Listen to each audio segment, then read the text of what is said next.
Boards.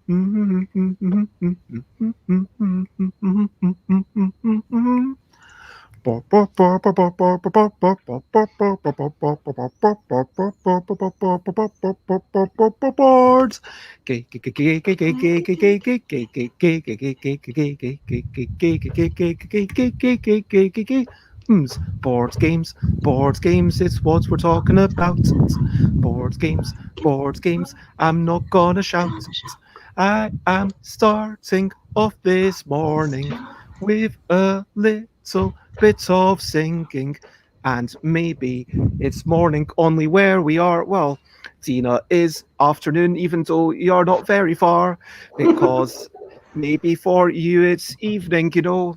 But anyway, let's get going into the main topic today. We're talking about motivation and maybe money and remuneration. What makes us want to do the things that we do? What makes us want to make games for you? And marketing and this and that and something and this and that and maybe playing with a cat. Board games is what we're talking about. Board games and motivation and remuneration. I'm not gonna shout. Hello and good morning, good afternoon, good whatever it is, wherever you are. And hello, Rob. Thank you for jumping in. It is lovely to see you, of course. And we can hear you typing very loudly, Dina, just to let you know. Oh no, yeah, okay, I'll mute it before I do that again. Okay. Sorry. No worries. But hello, Rob. It is lovely to see you. And of course, Dina is totally multitasking. It's episode 393 of Busy Beats and Board Game Blether, and 7 episodes until the amazing episode 400. I'm going to call it the finale of the season. After episode 400, I'm taking at least 3 weeks off, possibly 6 weeks. We will see. We will decide as long as I need to kind of sort out myself, get my living spaces in order, reacquaint myself to life and just to, but yeah, episode 25, episode 400 is going to be 25 hours long. I'm going to have Eric Lang. I'm going to have Isaac Vega. I'm going to have Frank West. I'm going to have Suzanne Sheldon. Dina, will you maybe be, Dina might be there. I could come. And there's going to be all sorts of things. I might actually be there as well. I'll be there for at least 24 of the 25 hours. But, oh my gosh, hello, Claire Llewellyn. It is lovely to see you. Thank you. And Rob, if you could do a shout out for Claire Llewellyn, an amazing musician who's also based in the UK, such lovely tunes. Thank you for that. And hello, Bearfish Pie. Of course, lurking is always okay. And Dina, can you tell me, who are you and what are we talking about today? Who am I? Yes. Oh, that's a long time since you asked, but who am I? I'm Dina, not the person in the book that was written called I Am Dina. I never killed my own mother, for a starter. But we share a name and a country because the author was also from the Nordics. But I do social media marketing and I'm a social media specialist. And I've worked with community management before and a lot of other things. And I do stuff on internet for board game designers and indie publishers. I will schedule your tweets and I will find good graphics for your ads and whatnots. And Rob makes a good point. Who are any of us when you get right down to it? Right. But of course, and hello Xenofuel, it is lovely to see you. I'm also, pretty new, like plant parent. So every time I come on stream here, you just see more and more plants like appear around me. Lovely. I had to get this thing because there's so many now. I have to stack them. I've run out of space. And oh my gosh, we've got such a lovely crowd. Hello, Time Ruler. Wow, yeah, I'm currently cultivating an avocado, and over here I have a mango tree growing. So it's good, doing good. That is fantastic. And I'm a Do mom, you so expect to maybe one day be able to have an avocado? And hello to Kelly and Ben, maybe, of the game cupboard. Can see the little graphics. I think that was drawn by Rachel. That's the one. For some reason I was going to mention Heinze, who is also part of Semi Co-op, who does do the writing, but Rachel does all the drawing. But thank you, and of course, shouts out to the Game Cupboard, if you can do that, Rob. Game Cupboard are doing a special 24-hour stream for charity this weekend on Saturday, so please be aware of that. And yeah, that's you. But yeah, today we are talking about remuneration and motivation. Thank you for that, Rob. And Dina, you like to do rulebook editing, marketing, a little bit of code designing, maybe for solo modes and all sorts of stuff. And you are, of course, a regular guest.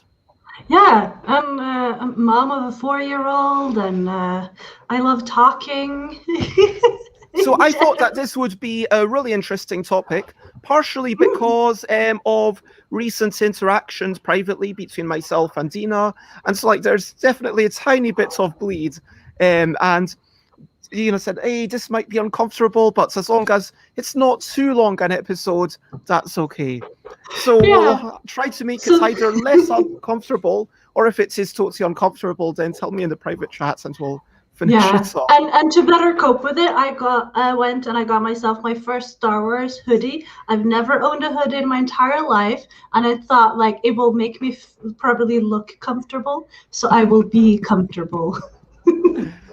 That is a thing. It's the premiere of me in a hoodie. Yeah, right? And a quick hello to Yoda. It is lovely to see you. And hello to River Dusty, the wonderful person. I'm so glad you all could make it.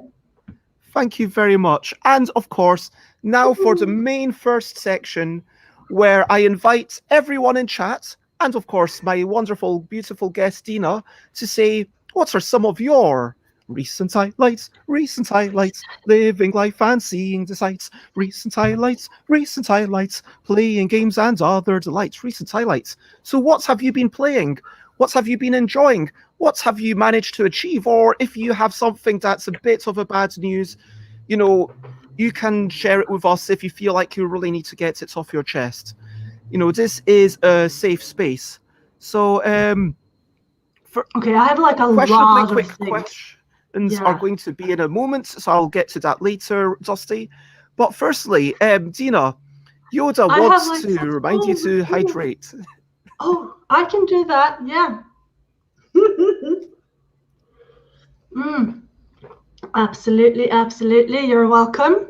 I only, like, it was great because I had like 10 minutes in between like two tasks, and I just needed to reset my brain in between two things that I was doing. So I dropped in on Dutch Yoda during a stream, and I just hit the hydrate button, and then I lurked for the rest of it. And I just had it on in the background, and it was just like, I'm coming here only to tell you to drink.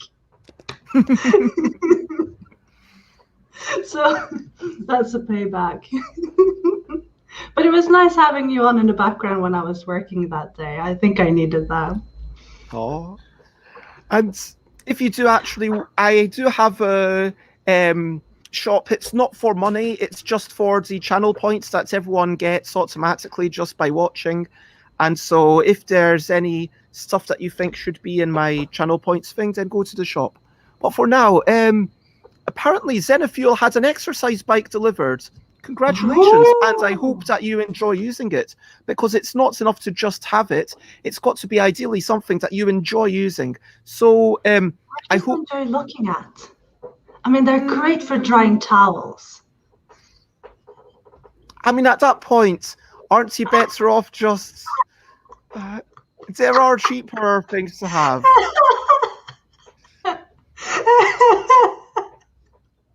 Yeah, I didn't have it for very long, but there was great ambitions behind the purchase. And yeah, Xenofuel is trying to get the cardio up to explore cities again. Nice. I've been starting cycling again. I've really enjoyed it, and going up to Finsbury Park, I've realised how out of shape I am. Just making my way up that hill, wow, it really took it out of me.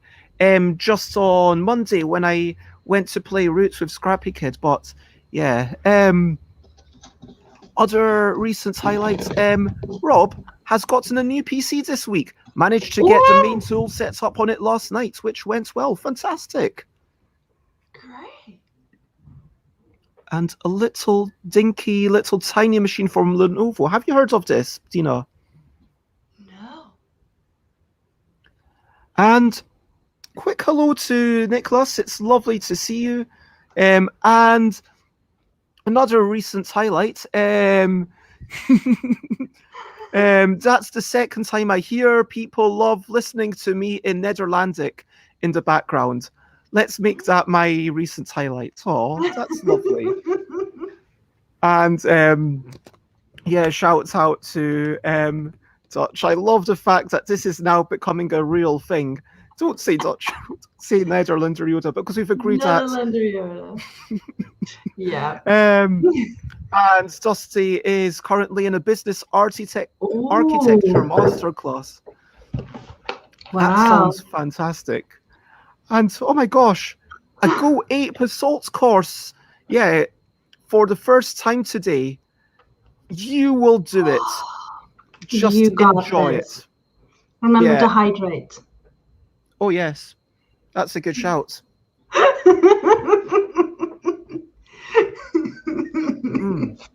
I am outside, so I'm putting my water down here in the relative shade, but it is pretty warm. But yeah. Wow. So, what have been some of your other recent highlights, Dina? Yeah. Okay, so I have a list. I mean, there's been a lot of things happening the last like 2 weeks of my life. Oh Wow. my gosh. Yeah. I signed up with Talent Strike Games. So I'm now handling all their social media account, which I'm super excited about. I did the first tweet last week on Wednesday, or was it Thursday? And also their Instagram post last week on Saturday.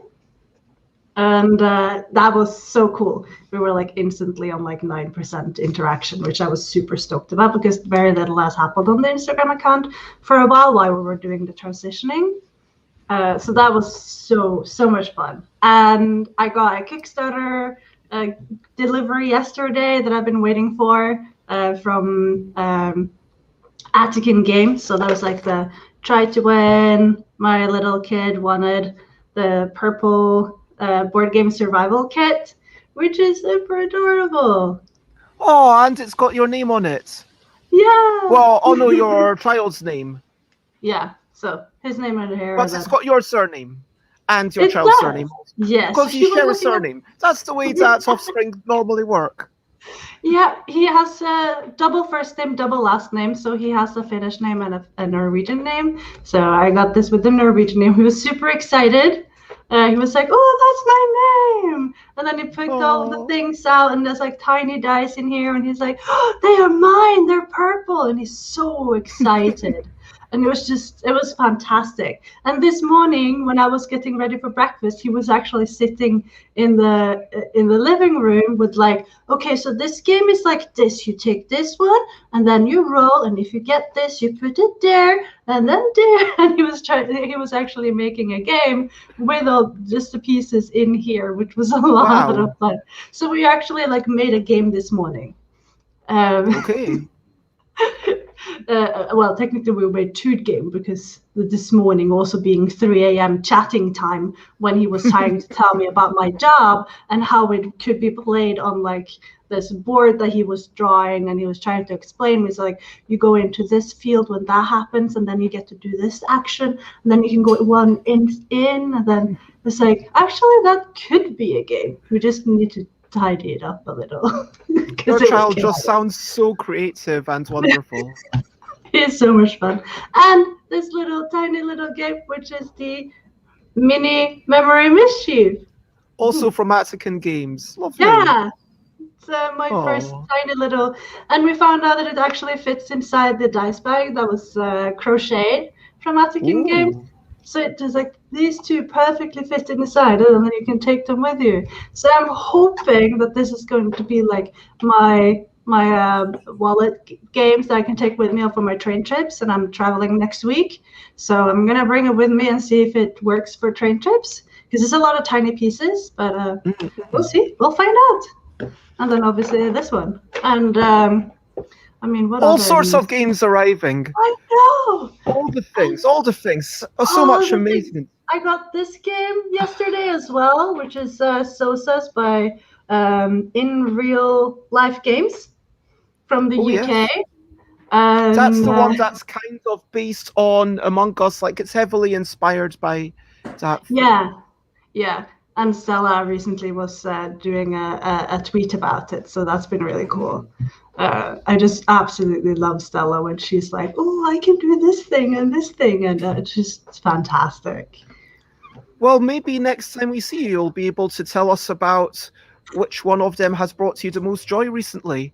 And Yeah. but next time you're on, it might be a bit busier because it will be like so many people, so many people. Right? Yeah. And we're We'll see. playing Sosa's tomorrow. I have a group of kids from a youth club here that is going to join in. So they've been really excited, and I'm going to be without parent supervision. They're just sending their kids, and then I'm going to teach them. And we don't even know if they're good enough in English. So it's going to be very Wow, exciting. that could go very, very wrong. But It fingers could. crossed, yeah, it goes well. Fingers crossed. It's a little bit Hello, scary. Alex. Lovely to see you as always. Speaking of which, Alex, apparently Isaac Vega, I think co-designer of Dead of Winter, is interested in doing some story time with you. So, yeah, you heard it here first. I found out this morning. And so Alex is going to be there at 9 p.m. On Thursday next week on my show. And then with Isaac Vega and possibly someone else. And then Eric Lang's going to be on at 10. But anyway, so Cool. sorry, enough of the whole 400 thing, but I am super hyped about this, and I just want everyone else to be super hyped about it, hopefully. And can I just also actually, I am going to let this is no, there's nothing confidential. Let me show you my WhatsApp. So this is a picture that Chris made, and if you look very closely, I don't know if you can tell, in the background, there's all the images of all the people. Do you see that? Yes. Oh, wow. So I like, see that. and there's Daniel Danzer and Sarah Olsam, who was on the on last week, and like basically. So cool. But yeah, I just want to like most people aren't even going to notice that. So but also that is the current wait, that's the current picture because lots of people haven't given me their pictures yet, but those 4 people will definitely be there, and some of the people behind will definitely be there. But anyway, sorry, just all the 4. I'm just so excited. And I mean, anyway, yeah, it's not long. but It's like recent highlights. Yesterday, what was it? Yesterday, Wednesday, I discussed immersion with Timia Farkas. That was a great chat. And then I did a wee bit of writing. I completed some legal stuff, and I made myself a character for a RPG game called the Cheerful Engine, to something Cheerful Engine. This is slightly embarrassing, but I'm going to be part of a non-live stream, so it's a video recording which is not live, with 3 other people, where it's actually a short paid gig for officially for 3 hours, but you know, there's the work beforehand, and you know how freelancing works, there's always work beforehand and after, and so once it's all said and done, it's like, yeah, was this it's this like 10 even a good hours, game? but you get paid for 3. Kind of. But anyway, I'm going to be playing that role-playing game tonight, and you know, just kind of having this. That's going to be a 3-hour game, but having this kind of setting up, that was exciting. And then I went to see my lovely friend Layla, and we played together Burger Joint. Have you heard of this game by Joe Huber? It's an old Rio Grande game, also Abacus Spiele. It's a 2-player only game where it's all about collecting cubes. Frankly, it could be anything. It would be better suited to being town planning or, yeah, it could be anything. It could be anything. And it's called Burger Joint, but one person's the burgers, and obviously they're better because Burger Joints is the name of the game. The other person is pizzas. Oh my gosh, how loud is that? Is that terrible or is it okay? Manageable. Okay. Very many apologies about that to everyone. If people say that they would rather I move, I will move in the middle of our discussion. But and I will just we take over while you are moving. And lovely game, great game, and that's all I'm going to say about it. Thanks for the information, Xenofuel. Much appreciated. So those are some of my recent highlights. Just hanging out with my lovely friend Layla, who had baked a camembert, and we ate it together with little sticky, crispy, bready things. Bruschettes, I think it was called. And nice. I had a homemade iced milk, so frozen milk. So ice cubes made out of milk to make an iced coffee. Mm-hmm. I do that too. It's so nice. And Nicholas, apparently, is it called burger versus pizza in another language? Because that would make a lot more sense, frankly. Because otherwise, it's like the other person's being a second-class citizen. But yeah, that's kind of cool. Yeah, it is a really fun game and perfect size box. We enjoyed it, and I'm not going to say any more than that. So let's skip all that. Let's move on to the questionably quick questions. I think we had one earlier. We did something about my shirt, right? Yes. Something about Baby Yoda. Okay, what is cuter, Baby Yoda on your shirt or Dina? Can you stand up and show us your shirt properly? Yeah. Like this? If you could come closer to the camera to my face when people ask me, are you still hungry? That is quite cute. Yeah, that Baby Yoda is quite cute. Okay, so we've seen Baby Yoda. Okay. Unintentional boob shot. I'm really glad this is now we have, like, it's all covered. It's fine. And now we've got Dina. I think I'm going to go with Dina as well. So we've had 2 votes for Dina. If anyone else has any opinions, then let us know. Alex has answered her own question there, but and we've got some other votes for Dina. There you go. There, it's a unanimous vote across the board. Thank you. Everyone is so sweet. Second question: if every statue in the world suddenly came alive, which one would you be the most afraid of? Ooh, I think I would be afraid of the really big ones. There's like a really big one in Washington by that needle, like I think it's Abraham Lincoln sitting on a big chair or something, like one of the old presidents. I can't remember which one. But yeah. I'm just going to go with whatever that big statue is in America because apparently it says Lincoln. So, yeah, that's the one I'm going to be afraid of. I know that Lincoln's meant to be a good person, but you don't know whether the statue is going to share the personality of the person who it is. Maybe it's just a mindless zombie. In which fate... Oh, Christ the Redeemer. Oh yeah. That one up. So, like, just statues, right? Every statue. I think I would be... There are statues of nuclear bombs, though. I just realized. Yeah, there is. Landmines, too, for that matter. But the landmines, at least, are contained. Yeah. Like, you don't... If you step on them, that's okay. Yeah, and then there's the naval bombs. We have quite a lot of them in Norway. But I think, I think we have a good point here with Untitled saying the terracotta army. Because, Yeah, that would be really, yeah, I think I would definitely go there. That would not be cool. Would like all of, Hmm. yeah, because like it's all of them. So they're like a massive army. Hmm. And they're Yeah, damn efficient too. that would be scary. Like, but it's just the masses of all them. I'm going to actually change my vote It's to thousands. now. I'm going to stick with Christ the Redeemer just because sheer size, or either that or one of the bombs.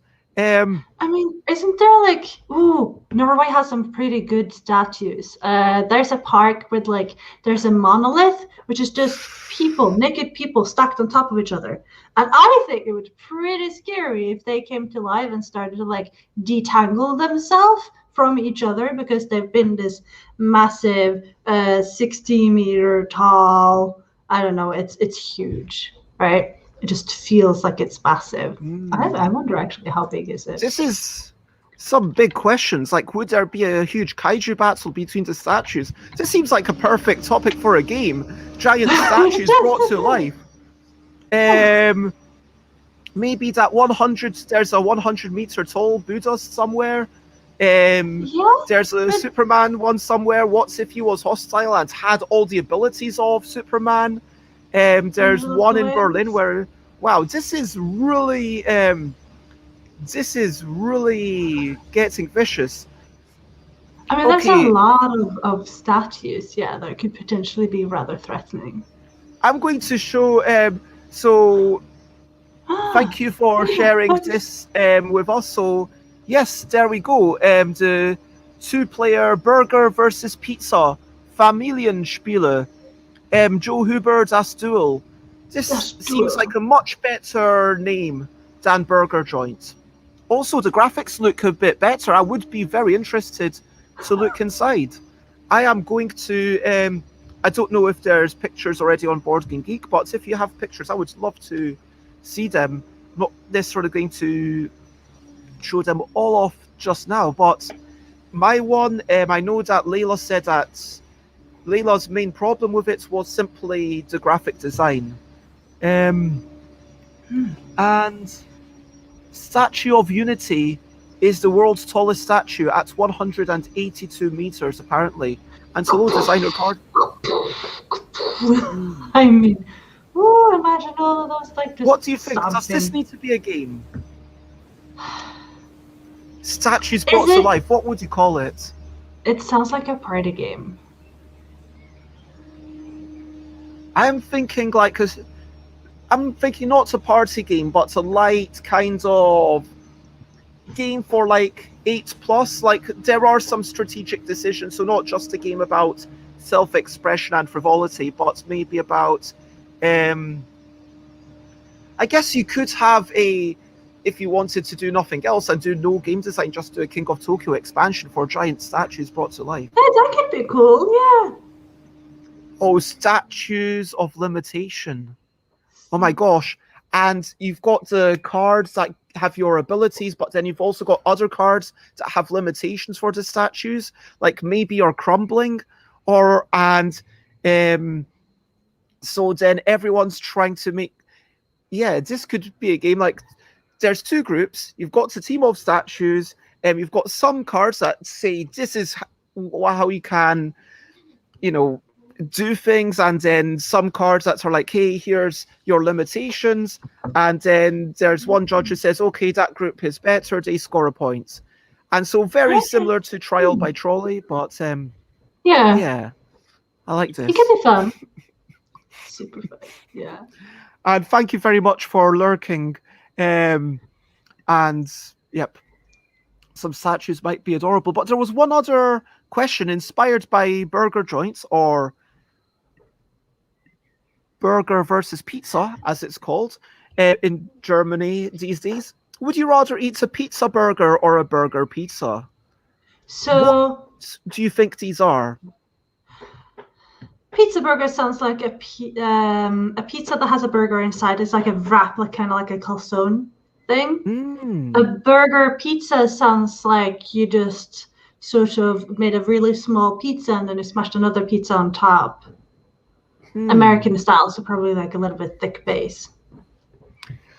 Okay, so a pizza burger, we are saying that there's a pizza, but instead of bread, you've got a calzone around it with tomato sauce. Okay, I'm down with this.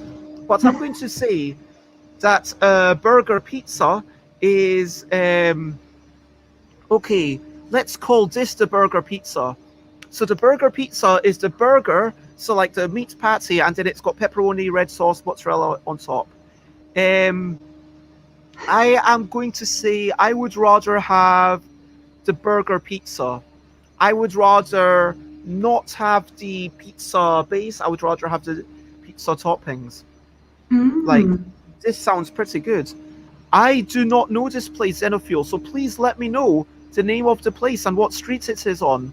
And then I will go there by the end of the year and I will report back to everyone. Bread meets bread. I've seen that place. I remember it being a bit pricey, but it looks very fancy. That's just off, the centre of town by that Buchanan Street. Yep. But do they do milkshake with bacon sprinkles on? I've never been in. That's when you know it's a really good, dedicated meat place. When they do chocolate milkshake with bacon sprinkles. I saw that once when I lived in Northern Ireland. I was like, what is even this? But, I'm a vegetarian now, so I don't get myself some of that stuff. But I get a lot of other nice, really things. Like yesterday I was making pan de yuca, which apparently is, you take just a whole lot of cheese. So you shred just all the vegan cheese that I had in my house, which is like a kilo. And then you add a little bit of flour to it. And I was using cassava flour.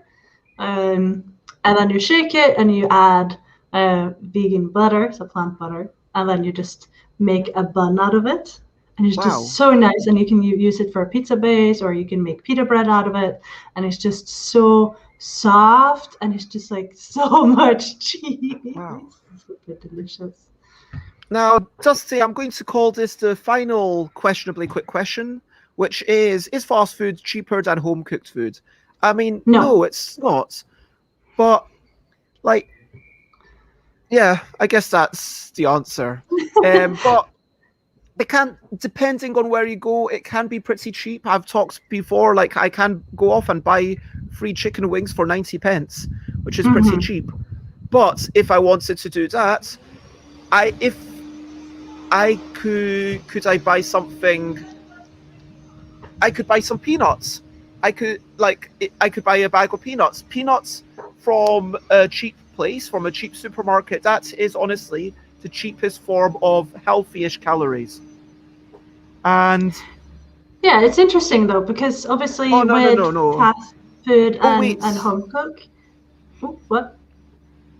Yeah, like I'm just quite surprised that's a question, because I think it's always going to make sense if you get the ingredients yourself.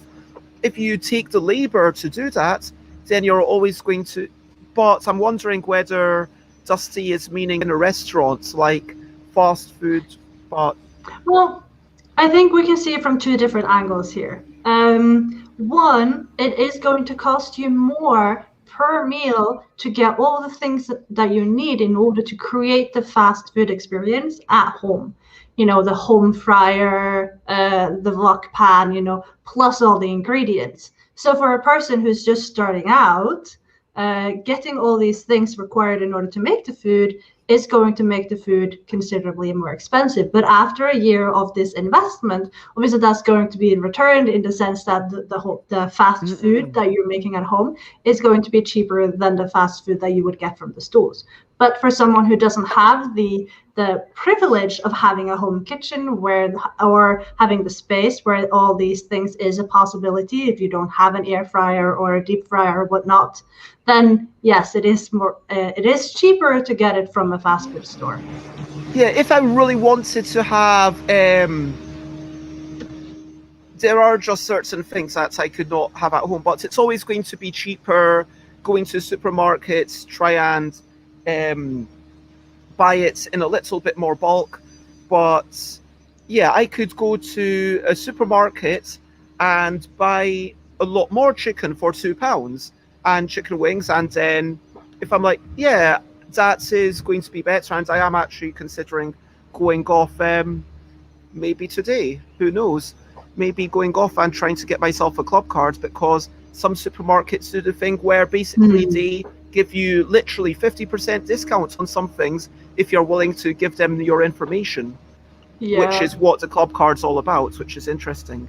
And so, hey, I am willing to be targeted, advertised to. So yes, and allowing you to store the information of what food I'm buying so that you may better target said ads. It's very, very fascinating how the system there is working. And obviously, if you're wanting to make like pizzas, that the supervisor is saying here, one way I really like to keep pizza and just making the pizza like inexpensive is you can basically make a really good pizza base with just like 3 ingredients: salt, water, flour. Some people would add in yeast and all sorts of other things, but they're not really necessary. You can also make it yeasted yourself by having like flour, water, and you could add a little bit of sugar and have it sit for like an hour, and then add more flour and the salt to make the pizza dough. And you could bulk bake these, which is going to make the pizza, you know, a lot less pricey. You know, for all the stuff about it being a fast show, and we've not even got into the main topic yet. And brilliant thing. What's a little thing which is brilliant? Audience. Pardon? Audience. Yes, people. Thank you for being here. Yes, you are brilliant. You, the audience, thank you very much. That is a brilliant thing. Why is an audience brilliant? Because an audience gives me personally energy. What's your reason? Let's go back and forth and give all sorts of reasons why the audience is brilliant. Feedback instantly. Yeah, learning how you are doing. That's such a brilliant observation. And also I love you know, getting to know people, getting to learn people, and then there's wee snippets of that. I love that. What about you, Dina? Educational. You know, like sometimes people who have different interests will be able to educate you on different topics. So by connecting with the people that you have around you and available in your audience, you'll be able to learn. That's a good shout. Great. And talking about audiences being brilliant, here's a new person. Hello, Timmy. Thank you as always for joining us. It must be so late. Yeah, I'm guessing you called this late. Yeah, what else is brilliant about the audience? I think just the validation, knowing that what you're doing has some value, and also actually that's all. Now, Nick, your turn. Okay, mental health. I find it a lot better for my own mental health when there's people that I can chat with. I think that having the connections, like, you know, because life, I've realized, is all about the human to human connections. And I think this is the most important thing. And so having, I would love to talk about this for like a good 10 hours, like about the nature of streaming and how there is like a disparity in power dynamics, but also it's very asymmetric, you know, the streamer versus the audience. And I've tried to offset that a little bit with times on Friday. And speaking of which, tomorrow is going to be my last ever Friendly Friday forum. So if you want to join me on Friday and join me on camera, then please jump in. But, you know, you'll be able to jump in on Tuesdays in future anyway. But, oh my gosh. And that's the reason why the audience is brilliant. It's just for making us laugh with jokes like this. Yeah, good jokes. We can get thrown out of a monastery for wearing fried chicken habit. I mean, that. I did not see that coming. Surprises. Hills are alive with the sound of frying. See, surprises. They just keep on. It's like the gift that keeps on giving. I think this is why I love games that involve other people. Because, yes, you can play solitaire games. Yes, you've got the shuffle of the cards, which can surprise you. But when it's humans, it's like this eternal conversation through the medium of the game. But yeah, I don't have anything Interaction. more to say about audiences, but audiences, thank you for being here. You are brilliant. Thank you very much. Oh, can I do What it? can we do with a problem like Fudge? There. Oh, I we think, could, yeah. if we do Oh, one hand, you do and yours closer to the camera. There we go. ta-da! Or even there we go. That works. Okay. So confusing. Last Friendly Friday forum. What's next? Hostile Hump Day Huddle. No, because I'm having my 3-week break or 6-week break potentially after episode 400. In case you weren't here, next Thursday, episode 400. It's going to be epic. And then when I come back, if I come back, Fridays are going to be fleeting Friday fun. Maybe it'll be just literally a 10-minute thing. But anyway, with that all said, you are our audience. As always, feel free to comment, ask questions, and if you haven't already, if you're watching this on Twitch, wherever you are, like, follow it if you haven't already. If you're on YouTube, then please, like, give it, whatever you do, wherever you're watching. Thank you very much. And let's get to the main topic. Why do we do things? Don't forget to like and subscribe. But yeah, why do we do things? Not necessarily for the likes and subscribes, though. That should never be the motivation. Well, you say that, but, yeah, but that's a bonus. People liking and subscribing is definitely validation. When I got to 100 people on YouTube and I was able to have youtube.com/stuffbybez, it's like, yay, it makes us, oh my gosh. This is, wow, that's a deep cut. Don't give us 10 points, as it will make us big-headed. Don't give us 0, as it will make us cry. Give us... Did you listen to my latest episodes on War Not Wizards? So for those who don't know, Richard Simpson of War Not Wizards, lovely podcast, and I've been on about 4 or 5 times at this point.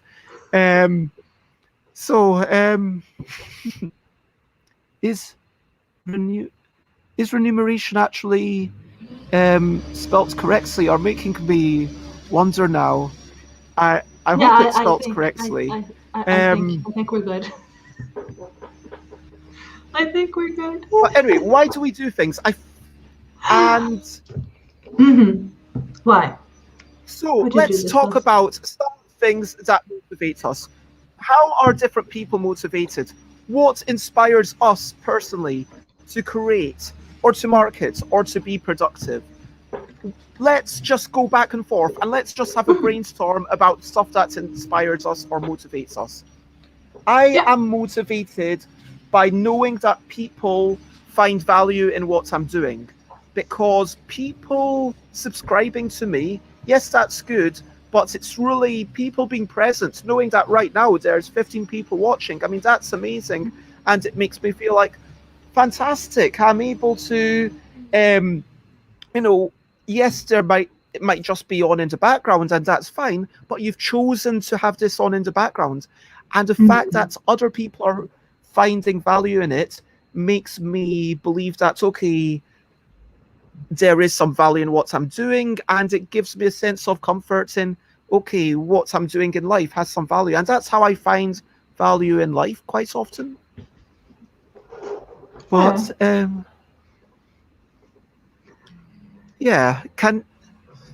what about you? Do you find a lot of value in knowing that other people find value in your things? Yes, I find, like, if I don't feel, or if I don't get the feedback that I am doing good, or say that I'm not getting any feedback and I'm doing a thing, with or for someone, and there's just nothing, I can get really demotivated because of that. I need something to be like, oh, look at this. And obviously, with me being social media, I have data, so I can kind of get it from other places. But it's always nice to hear, like, oh, I really liked how you did this one thing. That was cool. Maybe we could do more of that. I feel like collaboration and that like feedback from people is really important for me, more than like the bigger goals in like way future, like 1 year, 3 years, like that. Then something is going to happen. I need it to be like, yeah, in the nows. Yeah, you want to have some short-term impact, and even if it's, I guess I feel like ideally we want a mixture of short-term stuff like, okay, I find intrinsic joy in the activity, ideally, but also then someone liking it down the line, and also, okay, eventually in 10 years' time, maybe this will build up to something bigger. Mm-hmm. See, with me being non-neurotypical, so I have ADHD. This 10 years in the future is so far away. It's not tangible to me. So for me, I can quite easily set up these goals, but they don't feel like something that, like I will work on them and I work towards all these goals, but I'm not looking at the 10-year goal. I set goals that will happen, as we progress. So like the brackets, I need the brackets in order to check on my own progress towards the 10-year goal. Hmm. And without those brackets, like I will go in and I will make those brackets myself if no one is providing them. And once I have those in place, I'm good at what I'm doing. Like I have, it's yeah. Now, yeah, Dusty did make it clear that we don't have to answer this, but asked about whether we've got any neurodivergencies. And I am going to say that, yeah, I am prone to, I am prone to depression, and I am on the autistic spectrum. But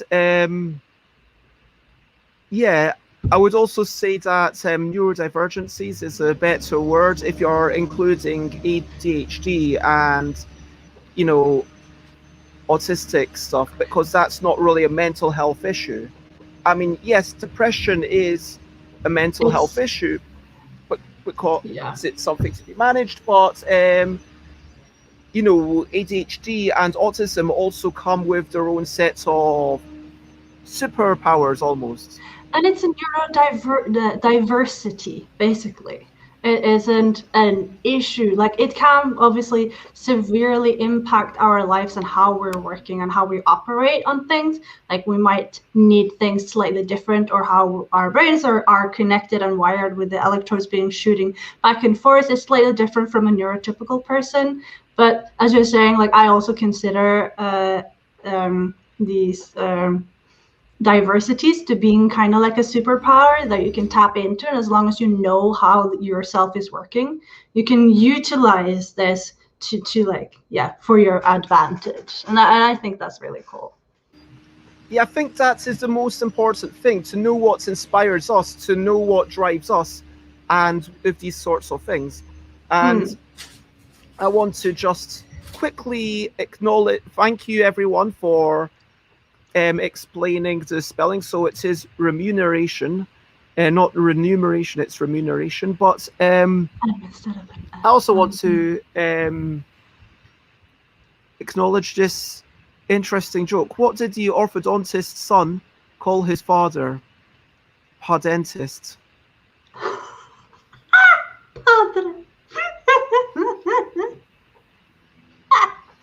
That is so bad and so good at the same time. Oh, people! I love you guys so much.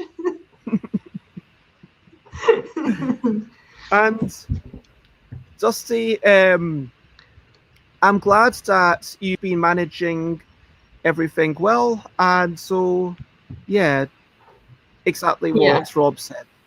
And Um, joining in on DevCon later this year to talk about mental health issues in the gaming scene, and how we can better, cater to the diversity.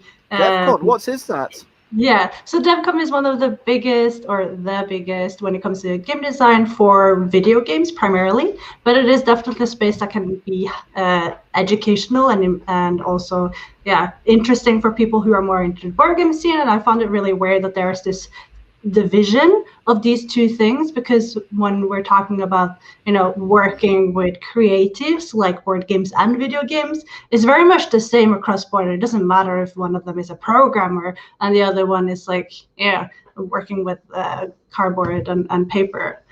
So I have a foot in both of these places, because I think that's important to have a diversity also in who is talking about what. So it's been one of my focus for this year, is to just be more present in all of these places, because I'm being ADHD and just really wanting and helping people to figure out like how they work, and doing these kind of things like the streams and sharing what I know and how I perceive the world can be really helpful for other people in order to better create space for people who are neurodiverse. Yeah, and oh, um, Dusty says I have attention deficits. Oh, shiny. Yeah. So, Shiny yeah, squirrel. if anyone would like to talk about, for those who are making games, or for those who are working, what motivates you to do a thing? Like I am, even if I don't get the money right away, I think for me, genuinely the biggest motivation is knowing that this has value to someone. Like saying, okay, like tomorrow, sorry, this evening, like the thing that I'm doing, yeah, it should be fun, awfully cheerful engine. I've not played it before, but I'm looking forward to it. But yeah, part of it is that someone's like, okay, here's some money to sign these things and be part of our thing. And it's kind of tells me that what I'm doing has value. And I do judge myself a lot by how others see me. It's just the way it is. When I would not have finished In a Bind, now known as Yogi, if I hadn't already taken the money from other people, I don't think. And for sure, it did lead to a bit of time when I was, oh my gosh, is this going to be good enough? I'm feeling a bit of anxiety about that, and it can build up into that. But then, people were really lovely and understanding, which is fantastic. But I think that now I've gotten to the point where, how many Kickstarters have I had? I honestly lost count. It's more than 7. It's fewer than 10, I think. I think it's 8 or 9. I'm not sure. But all of them are funded. And so it's at the point where I'm thinking, okay, it might be a struggle, but it's probably going to fund.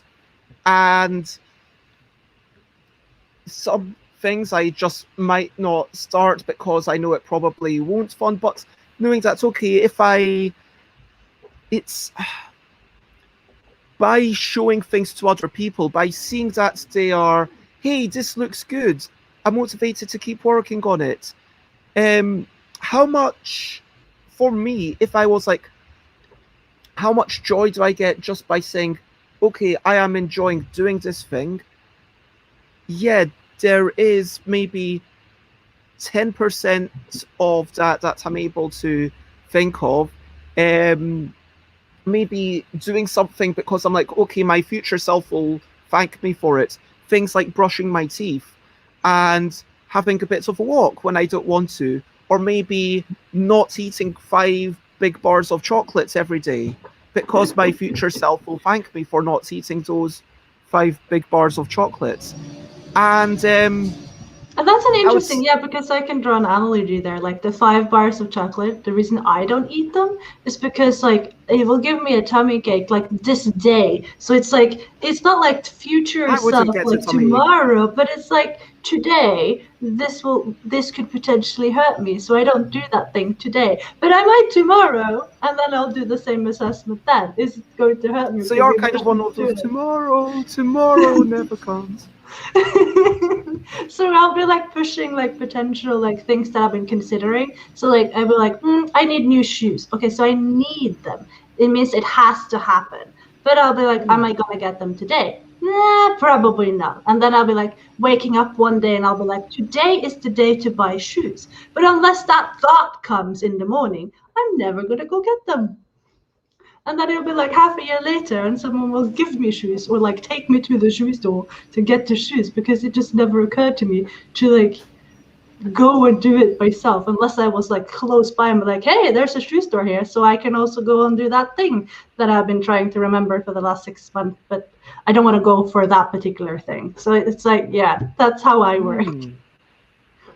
I mean, really struggle unless I've set, some sorts of deadline, and even then, if there's not someone that's holding me accountable, frankly. So this is why, for those who don't know, Jason Hodgson helped me at Dragon Meet by volunteering, and that was the first time Jason ever helped me out, and then has helped me at UK Games Expo and Dragon Meets again, and UK Games Expo again, and somewhat, and also at the Uncon in Kent.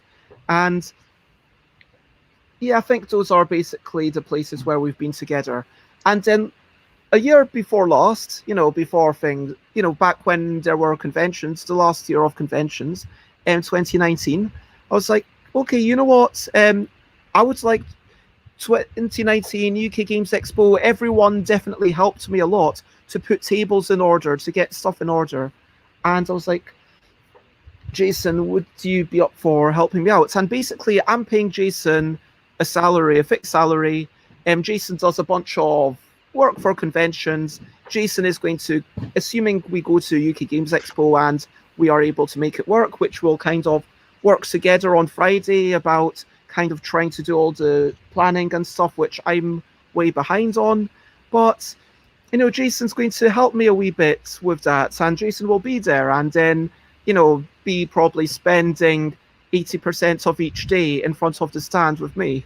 And yeah, also, but the more important thing that I want to talk about is that over the past year, over 2020, when there weren't any conventions, we meet every week on a Friday, like maybe 48 times a week, year, let's say.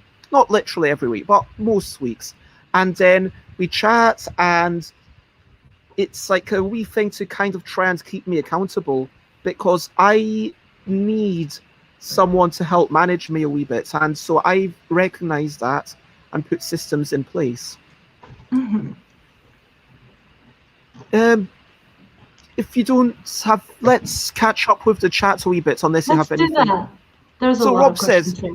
it's good to have a mix of intrinsic and extrinsic motivation, but without intrinsic motivation, any perceived lack of extrinsic validation can be soul destroying. Yeah, this is a problem. Yeah. I 100% agree. And I fall into this trap. Dina, thoughts? Yeah, I definitely do that as well. I'm trying to like think of like examples because that's how I would like, oh, I wonder when did I like how did that work for me? I mean, I can get demotivated, but like every single day for me is like a new opportunity to do all the things. So like whatever happened yesterday very rarely affects my next day, unless I'm watching a horror movie, because those will stay with me for weeks and just destroy parts of like this one thing will be like in the back of my mind. And that's the only thing that I have that with.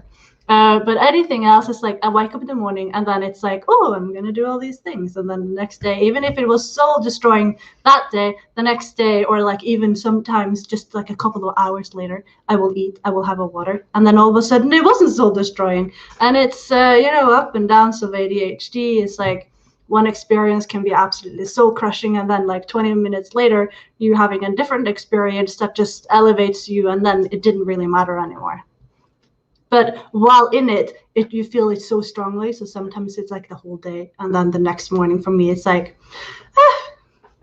I don't know what I was so upset about.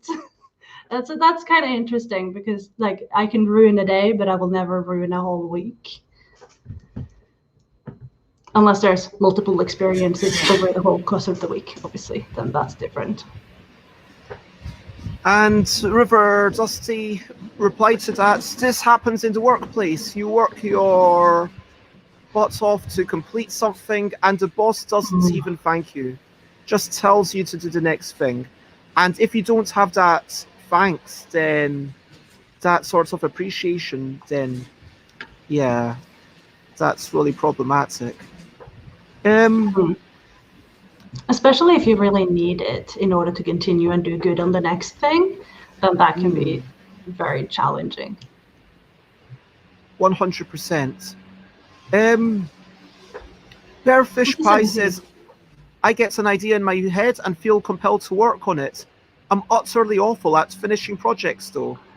I get the same too. Yeah, and like I have this, I'm like, I need to know if it works, and I'll be like planning it out, and once I have planned it out, I'll be like, okay, it could work, and then I'm good, because theoretically it could function. Or sometimes I have to work on it a little bit, or like actually make the thing, and then I'll be like, it's okay now. I will have shirts and dresses completely cut out, ready to be sewn together, but because I made a pattern and I cut them out, I know that it's gonna fit. It just needs to have like, it's just that one last step, and that one last step can sometimes take half a year or even a year, but it's like done in my head. It's just like, yeah. I do that with game designs. I have a lot of games where like there are prototypes existing, there are on TTS, I can play them, but it's like, well, it worked, kind of. It needs some polishing, but I'm probably not going to do the polishing unless someone comes in and says, hey, so what about that game you were making? And I'll be like, ooh, that was a great idea. And then I would be like doing like 3 months where like I'm really working on it, and then I'll be like, I'm gonna do something else now. I think there's definitely an element that starting things is always interesting. I could start any job, and if I were working full-time in that job for the first 2 weeks, I think I would be really interested. For a while, until I'm like, okay, I've seen all this. When I was first working in a new supermarket, I'd done retail work before, but hey, new supermarket, new like buttons to push. It's a slightly different point of sale system. It's marginally different, and learning that, okay, it's interesting for the first week or so. And then I moved downstairs. I got a new job within the same supermarket, which I was looking forward to. And then, sure, for the first month or so, it was interesting until it was like, yeah, now I'm just refining this, and I'm now getting a bit bored again. Do you also like memorize the best method of getting X and Y, Z things in the layout of the stores? So like someone would be asking, oh, I'm making a pie, and then you'd be like, okay, so you go there and then there and then there, and then that's it. You're like, do you ever do that? Because I used to do that when I worked in grocery stores. I mean, people are going to ask you if you're on the checkouts. I mean, they're more going to ask you if you're filling up the shelves. And for sure, I would often, when I was filling up the shelves in some places, you do wander around and you do get to know it, but, is that a wee stretching time? Stretching time. Stretching time. It's stretching time. Stretching time. Stretching time. But, yeah, I think what I'm trying to say is that projects are the same. It's not just new jobs. Every project, like, statutes of limitations, that was fun to think about. Am I going to do the work of actually turning this into a playable game? Probably not, because the other thing is, like, is this going to be how good is this game going to be? Is it worth it? And unless I'm like, okay, this is clearly going to be a super hyper mega awesome game, then unless I've got, okay, I'm part of a game jam, I'm going to do this thing, or okay, I'm doing it on stream, I'm going to do this, or okay, people are agreeing to play test with me on Friday, and I need to make something because it's already Friday, and I'm going to cycle off in a couple of hours, so I should probably I've woken up early just to finish off a game, and I do this thing just at the last minute. I do That's kind of. Okay, let's actually. I disagree with this, but let's carry on. So, opinion. Board games are more fun, not only because of the game itself, but the camaraderie the game inspires in a group of friends. 100%. Thoughts, Dina? Yeah, I think the group definitely helps a lot if the game is catering to that particular group and you can get the vibe going. Not all groups are good for all games, for example. It's something I say a lot. I mean, this gets into the motivations of why play games. And why play particular games. Alex suggests, the best advice for a workplace and sometimes for creative endeavors is starts at about 50% effort to start with, and then ramp it up to 75% when you want to impress someone. I'm at like 100%. I want to impress straight away, and then maybe I'll go I'll go down a little, and then I'll go up again, and then I want to be like every bit more, and then I never get down to the 50%. I wonder how that would be. It's like all work I do comes with a bunch of like extras. Like we were saying, it's like 3 hours filming, but it's actually a 10-hour job, and you get paid for 3. And for me, that is very much the case too. Like I might get told to do this one thing, but I might also see an opportunity while I'm doing said one thing that if I do this and this and this one thing here will be better, or maybe it will be slightly different, but it's going to pay off in the long run for the account or for the client. So I will put in the extra work in order to elevate what I'm doing. And I will constantly look for ways to elevate everything that I do. So be it if someone wants me to create ads, and I will be like looking into what is the best practices, and I never charge for those hours. So it's like a lot of these extra things that I'm adding in for particular clients in order to do a job better that is just never charged for. Because I'm learning as well, right? So I want to disagree with this as a general rule. This seems fine, but I have 100%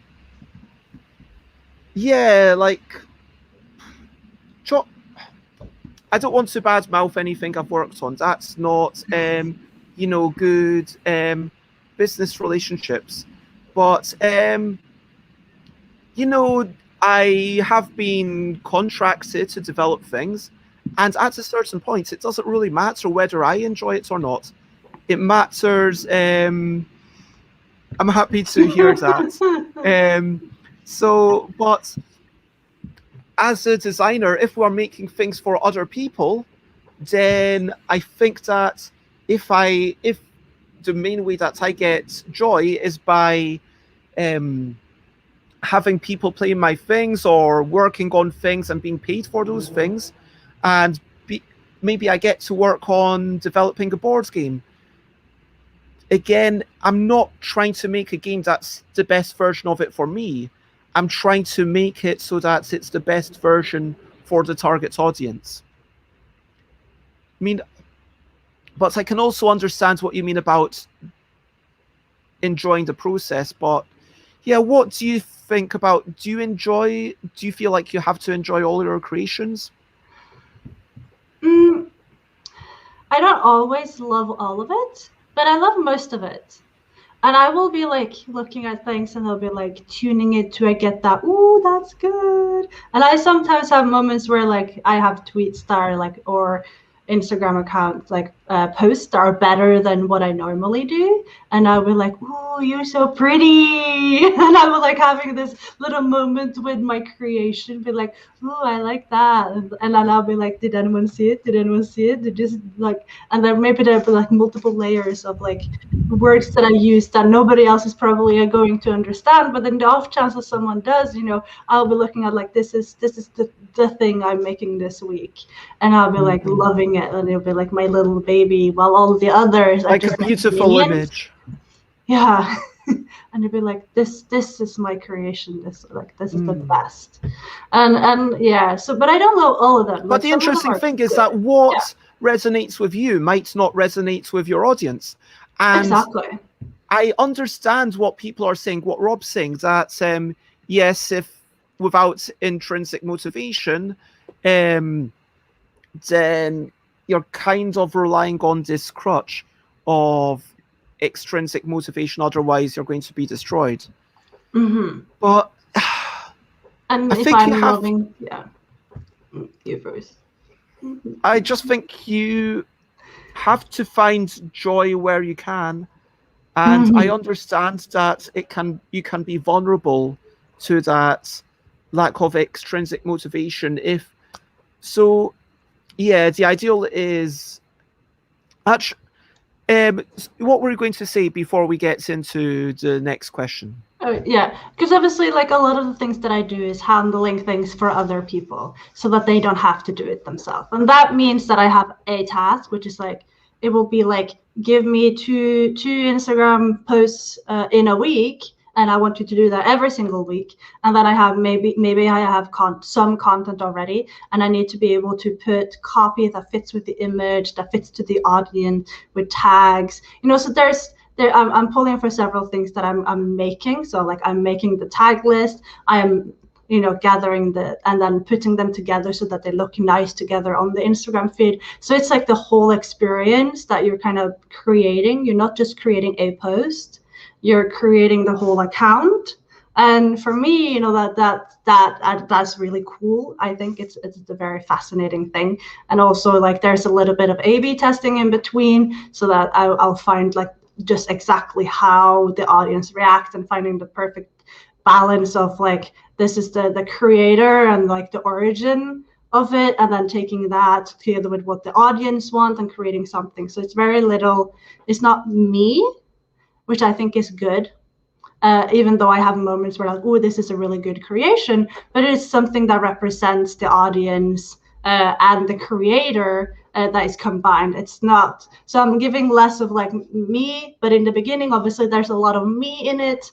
And as I get better and we're working into the client, and I've been with them for like a month, it's mostly just these two things being compared, like added in together, and I'm using their language and stuff.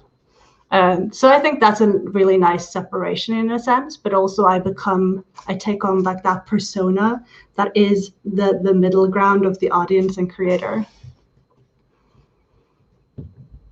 Yeah, that's a lot of really good points. I think this is something that everyone needs to try and work out for themselves ultimately. I think this is it.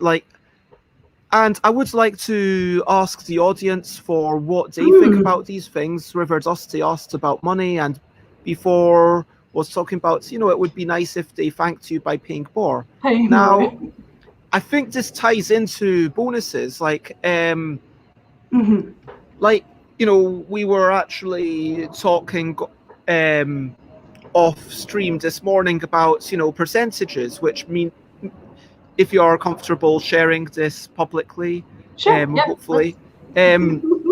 So there's, it makes sense to have, okay, if someone's helping you market things, ultimately what they're trying to do is to make your Kickstarters do more. So a good way to pay that person, okay, you might pay them by the hour, or you might decide that, okay, a certain percentage of what the Kickstarter takes. Or you could do, okay, a certain percentage. Well, firstly, that would be a terrible idea, because what if they spend a lot of your money on adverts just to yeah, make Good more ads money. make more people, so But there's more what I'm yeah. saying is that you have to at least subtract the cost of the ads and the marketing Mhm. spend at minimum before Yeah. you give that percentage bonus or that percentage payment. And or otherwise you might do what you suggested, which is actually thinking about the production and fulfillment cost as well. Because Mhm. that way there is a lot less risk. It's not like, okay, I need to work out this percentage of everything. Do I now have to, on a thing that's going to be £5 or £6, charge £1 more, which might be a big difference at that price to kind of have to charge backers to make Mm. sense of this. Um, Alex says, I like money, but only as a means to an end. I mostly make things to fuel my fragile ego and for the chance to work with people I like. And Rob says, what Alex said, but also I just like making the things. Yeah, working with other Regardless of people, that is a yeah. great motivator. I think so too. Yeah, and also like the type of people you get to work with, and working with people who have names that you're already familiar with. So like whenever I get people who are contacting me who is a part of the community and I've seen do great stuff on their own, and then they're asking me to like elevate whatever they're already doing, and I'll be like really honored that they even asking me, because like I'm only one little person who's been focusing really hard on board game marketing now for a year, and they think that my voice is something that fits their brand, and it's just like a huge honor to me, and I'll be like, oh my god, I can't believe you're thinking of me every time someone reaches out to me, and it's just such a cool thing. It's also obviously an ego booster, because I work hard on the things I do, but that someone is noticing my creations and the way that I Hmm. do, it's just really cool. um, What's your opinion on payment remuneration, which I found out is actually remuneration, not remuneration. But remuneration apparently is the word. That's Remuneration. what I've been. That's Ah, my biggest takeaway. But anyway, I know yeah. that John Brieger is talking about, yeah, even as a developer, yes, you want to get some certain hourly wage, but John might get like, okay, 1% of the thing, like just even a really small percentage of the Kickstarter income, because at least that way there's some feeling of, okay, when things get expanded in scale, there's not quite so much resentment, at least hopefully, and it'll be better game, it'll sell better, and John Brieger's invested in making this a good thing. I mean, conversely, for someone who's doing stuff, like, I get it that sometimes being paid an hourly wage, it's like, okay, at least I'm being rewarded, it's motivating me for this time.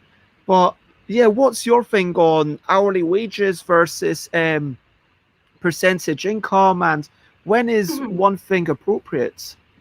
Yeah, I think for me at least, most importantly is that I know beforehand that I'm going to have enough money to make this roll. So like I have a flat, there's expenses, electricity and the computer and stuff like that. I just need to know that that is covered. And once that is covered, I will be flexible on like additional things. So like I have one client who pays me a lower hourly rate, but I'm getting a good percentage of their Kickstarter if they're successfully funded, which I'm okay with. I think that's pretty cool. And I've had other people who are like suggesting like, oh, to only take 15% of the Kickstarter as it funds, which I would be open for if I also have enough clients that is covering the, this is what I have to have in. So once that is set, and I also have the time, then obviously that would be something I would be open to as well. But I need to know like every month at least this is coming in, and then I'll be like, yeah, then I'm cool. But it's really difficult, Yeah, I because the think, because percentage like, of take, as you say, it does kind of become into a bit of a cash flow issue.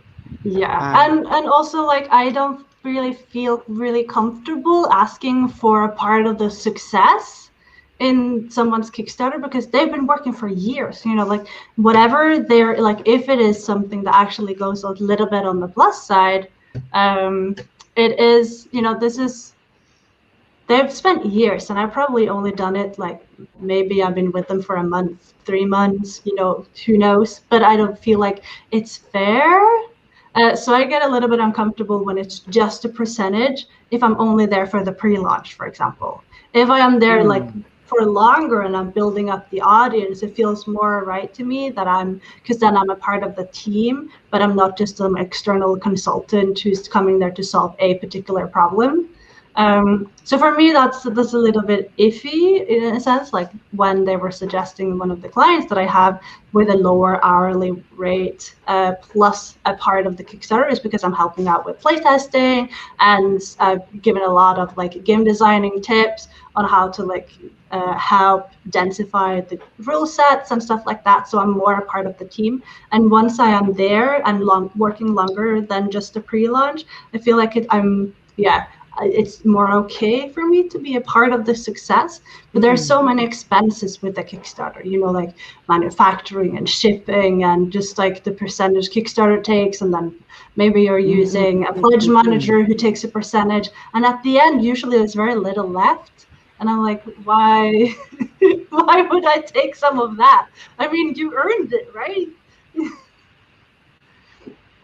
I mean, is there a certain percentage? Like you mentioned, someone else saying 15% is what they normally do, but is that what you consider a decent percentage? Yeah, I talked to some people who did what I do, but they also like are up for questions where they take over the entire Kickstarter, and it starts at 10% at the lowest, with the minimal, like they will say at least this much.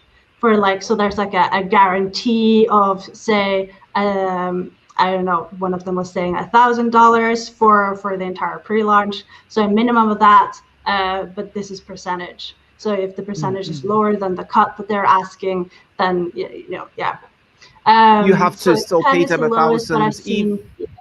Like, so if your Kickstarter is aiming for 3,000 quid or US dollars, then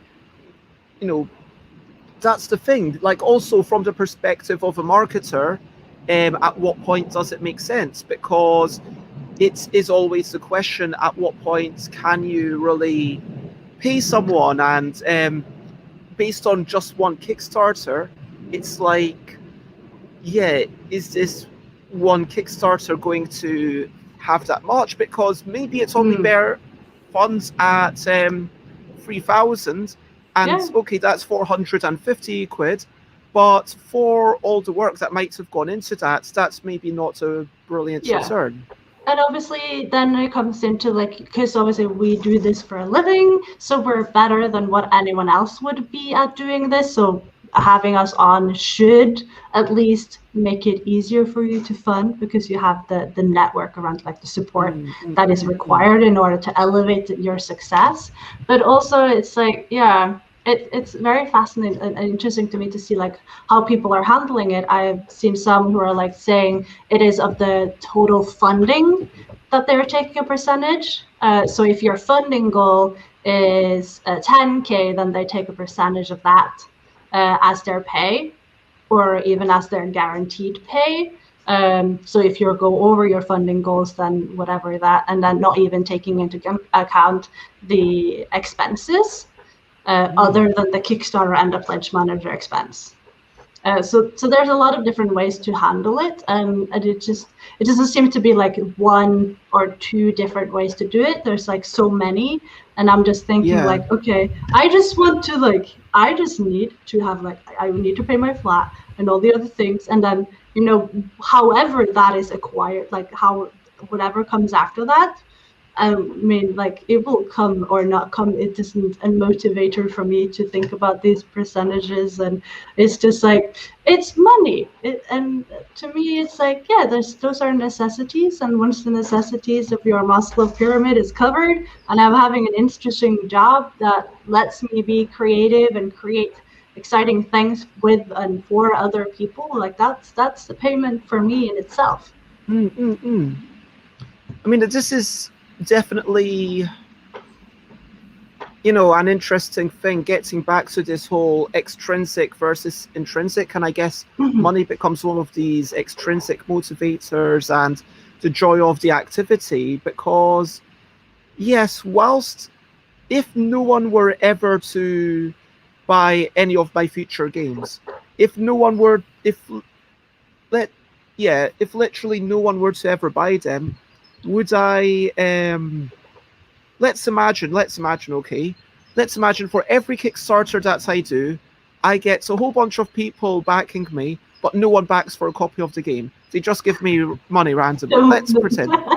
Okay, Like, no so one even wants the investors, game. angel Yeah, investors, but none of like, them is some asking people for it. just, they just give me money. Like, people have done it in the past. Some people, like, I do it quite often. I give like £1 to someone. Let's say that there's, so many people that are giving me just money for no reason, and because they, I guess that would probably tell me that okay, they appreciate what I'm doing. And but let's pretend that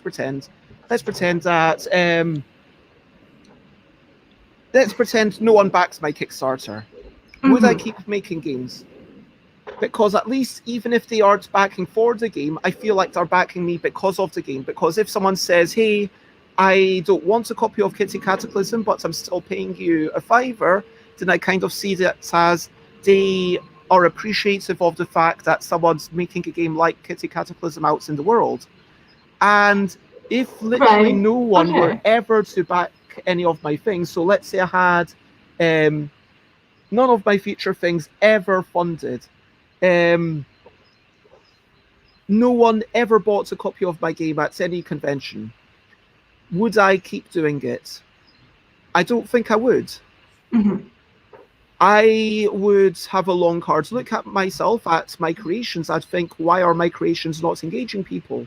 Why are my things not up to the standards of everything else? What is it about this that isn't? Hitting And the target. but I Yeah. do see that quest to make that game as an intrinsically enjoyable activity. There is definitely some intrinsic joy at learning the nature of what games are and learning the nature of finding out about new games and thinking, oh, what would it be like if I did that? So what would it be like? Could I make a um, dice restaurant game? What would that be like? And yeah, like the joy of pondering Statue of Limitations and having it in my head and like talking about it, the joy of working with someone and having that conversation. These are all intrinsically, Mhm. but It's without interesting. that Yeah. goal of making something that other people can enjoy and appreciate and be engaged with, I don't know if I would carry on at all. In this particular scenario with people just backing without getting the game, I feel like that is a sign of people supporting you rather than the creation. They are happy with you keep continuing to create because they love that you are creating, but not what you are creating. So it's like, I believe in you, I don't believe in your product. Maybe. I mean, But like, try I next time. a lot of That's a what lot I of would think. things I backed for a buck because I just don't have the money to get all the games I want. Yeah. And as I discovered recently, I don't have the organization to fill all the surveys to get all the games that I've paid for, Oof, which is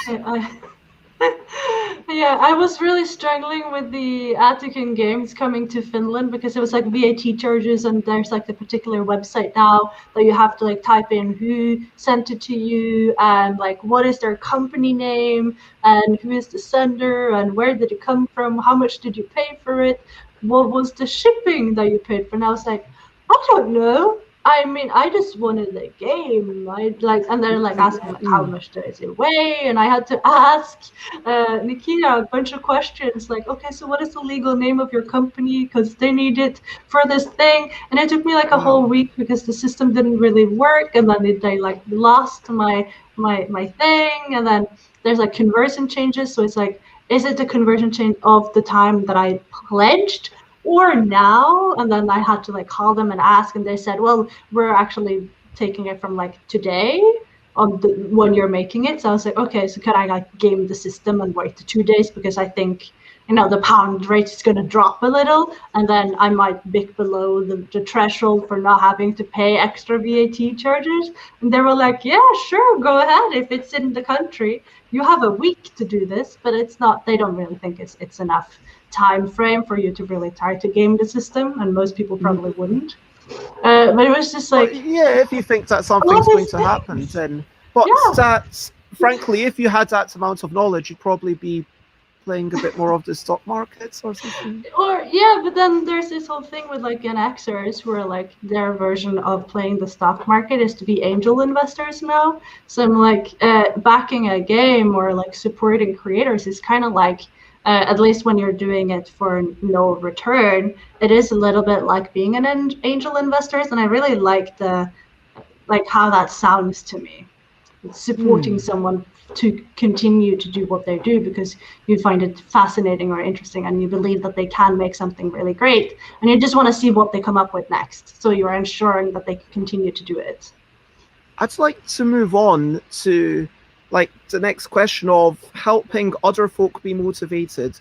Whether you are, trying to lead something and you're working with someone else and you're trying to help your collaborators be motivated, whether it's maybe you're running a publishing company, maybe you're trying to self-publish and some stuff, maybe you've got some volunteers at a show, maybe you've got co-designers, maybe you've got media partners. How do you motivate them to be involved? Indeed, like I guess motivating other people is kind of marketing itself. It's like motivating people to buy a thing. If we look at it, well, I would say that you can't motivate someone else. You can inspire them to motivate themselves. At least when we did coaching, that is a really important sentence that they always say, like, you will never be able to motivate someone externally. Like, people don't get motivated that way. They are inspired to self-motivate, and that is how the motivation really works, like in your brain, like the psychology of how motivation usually ends up firing those electrodes that you need in order to do the thing. Apparently, that's what they're saying. So when I was doing my coaching training, they always said, like, so what you need to do is just look at what the person need, provide them with the thing that they need in order to continue to do good work, and give them incentives along the way to like kind of prove to you that they should keep doing the thing, or give you the incentive, like have check-ins with them if that is what they need. So in neurolinguistic programming, we would have a chat with the people you're working with for collaborations, and you would have an upfront chat, like, what is it that you need in order to do a good job? How can I support you the most? And then identifying them, and then setting in a plan for, like, this is how we would work together, and defining that as early as possible. Well, it's basically gamification of people, right? Like, because not everyone knows as well what inspires them. Okay, let's move away from the whole marketing angle, because that's kind of a weird analogy that I brought up anyway. Let's skirt away, okay? And then let's move towards, I'm working with people. What are some things that I've learned about, obviously, for those who don't know, or if you go to twitter.com/ELL_deck, then, and I am actually going to put links just in case not everyone is already following. Chris is doing a lot of the setting things up. Layla is nowadays doing most of the replying, because Chris was finding it just extremely uncomfortable. But I want to make sure that Chris and Layla are kind of having fun with it, making sure that I am paying them an hourly wage to do this stuff, to kind of reply to this stuff, and it's maybe for Layla maybe like 2 or 3 hours per week. It's not very much, but I said to Layla, okay, this is it. And Layla's, yeah, that sounds fine. I'm interested in board games. I like the games. And I don't mind going on social media sometimes. It's fun. And yeah, we had a chat. And for me, what helps with motivating someone is when you explain to them that what they are doing has purpose. Because there's this whole sense about, pardon my language, um, I don't know, for a family friendly show, what words am I allowed to get away with? I will actually just. It's a bull bleep. It's a bull bleep jobs. There's a book that I read about this, which is talking about the nature of a lot of jobs being bull, and a lot of jobs being where the person doesn't feel like they have any reason for that job existing. Maybe it's just to tick a box, which actually serves no purpose.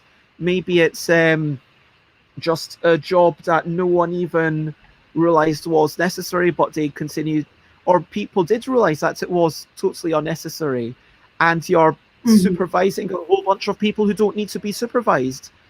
And I think that whatever you're doing, knowing that it has value and understanding why it has value can help motivate you.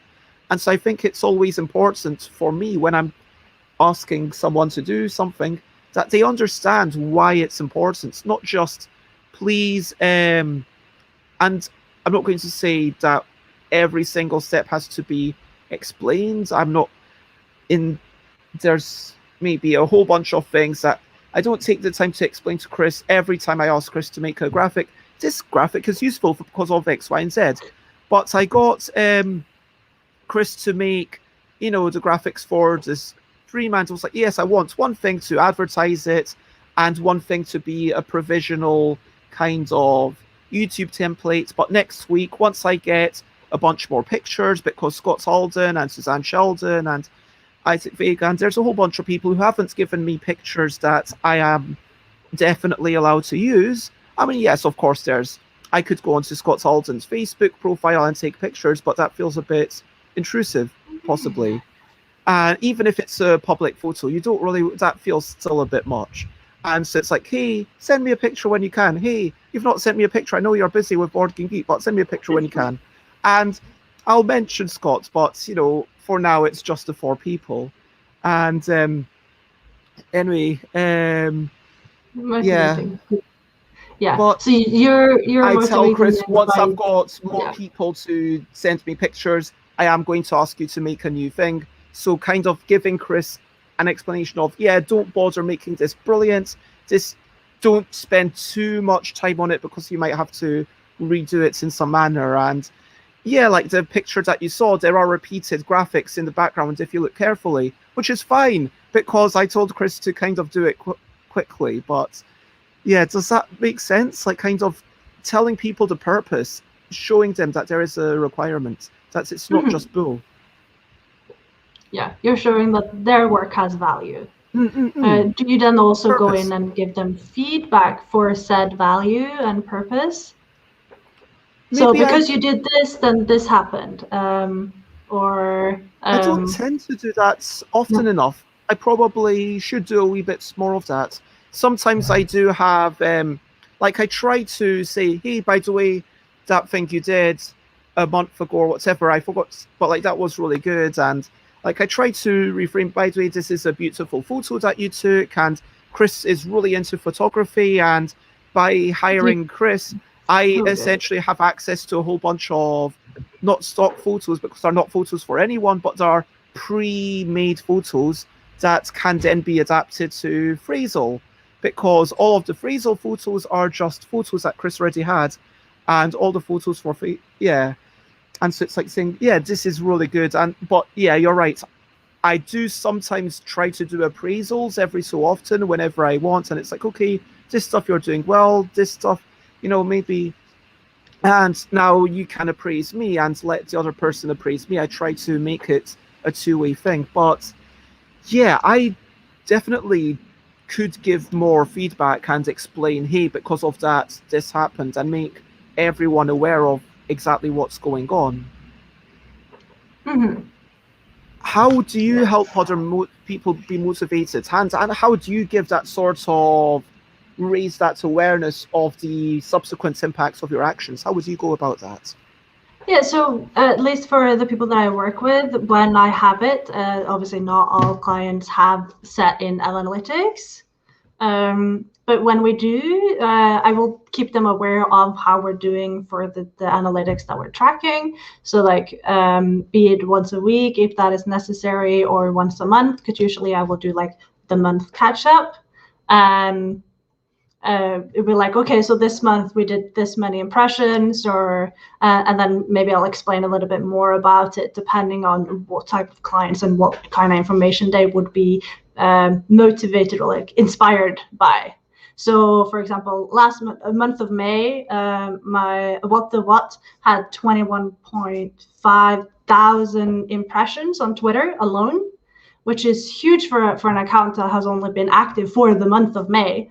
And I made it. It's 3rd of May or something, like right before May. So that's big. So obviously that is something I want to highlight for the client. Like, look at us, like we did this thing. Well, it's it's me, but that is huge, and most people would probably never get to that kind of stage just by going on Twitter, because they're like, oh yeah, we'll do Twitter because that's what you do. So I want to like highlight the successes, or when I made a post, like I was mentioning, like the recent highlights when we had 9% engagement rating, which is massive for like just one post.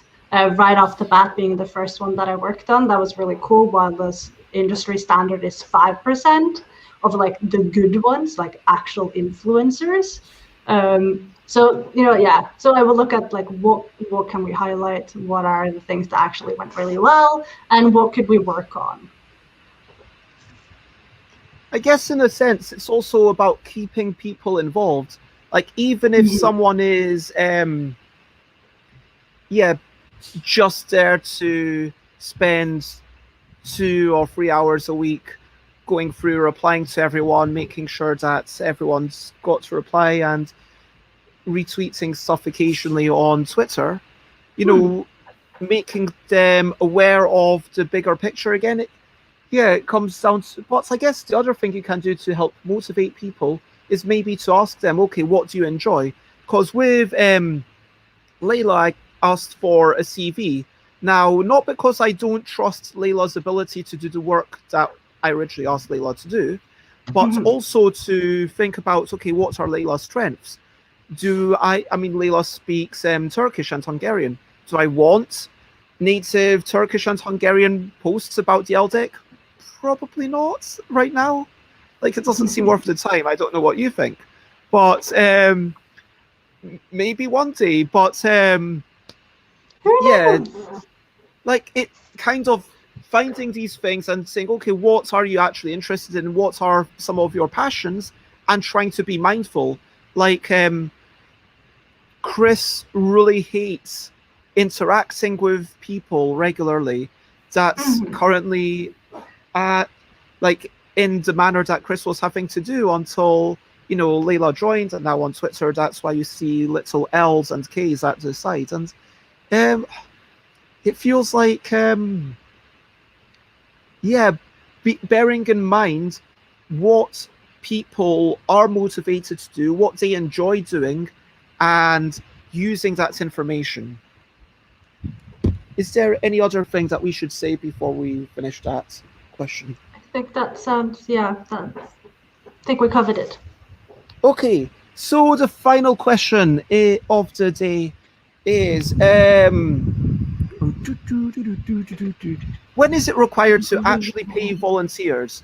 So it starts off, we get, the board game industry has a lot of volunteers, play testers, convention volunteers, and I know that Hammy and Martin Wallace were talking at length about the nature of how money changes things, and a lot of people, money would actually end up with them being less motivated than just saying, hey, thank you very much, here's a bunch of games and we'll cover your cover maybe just a hotel while you're staying here.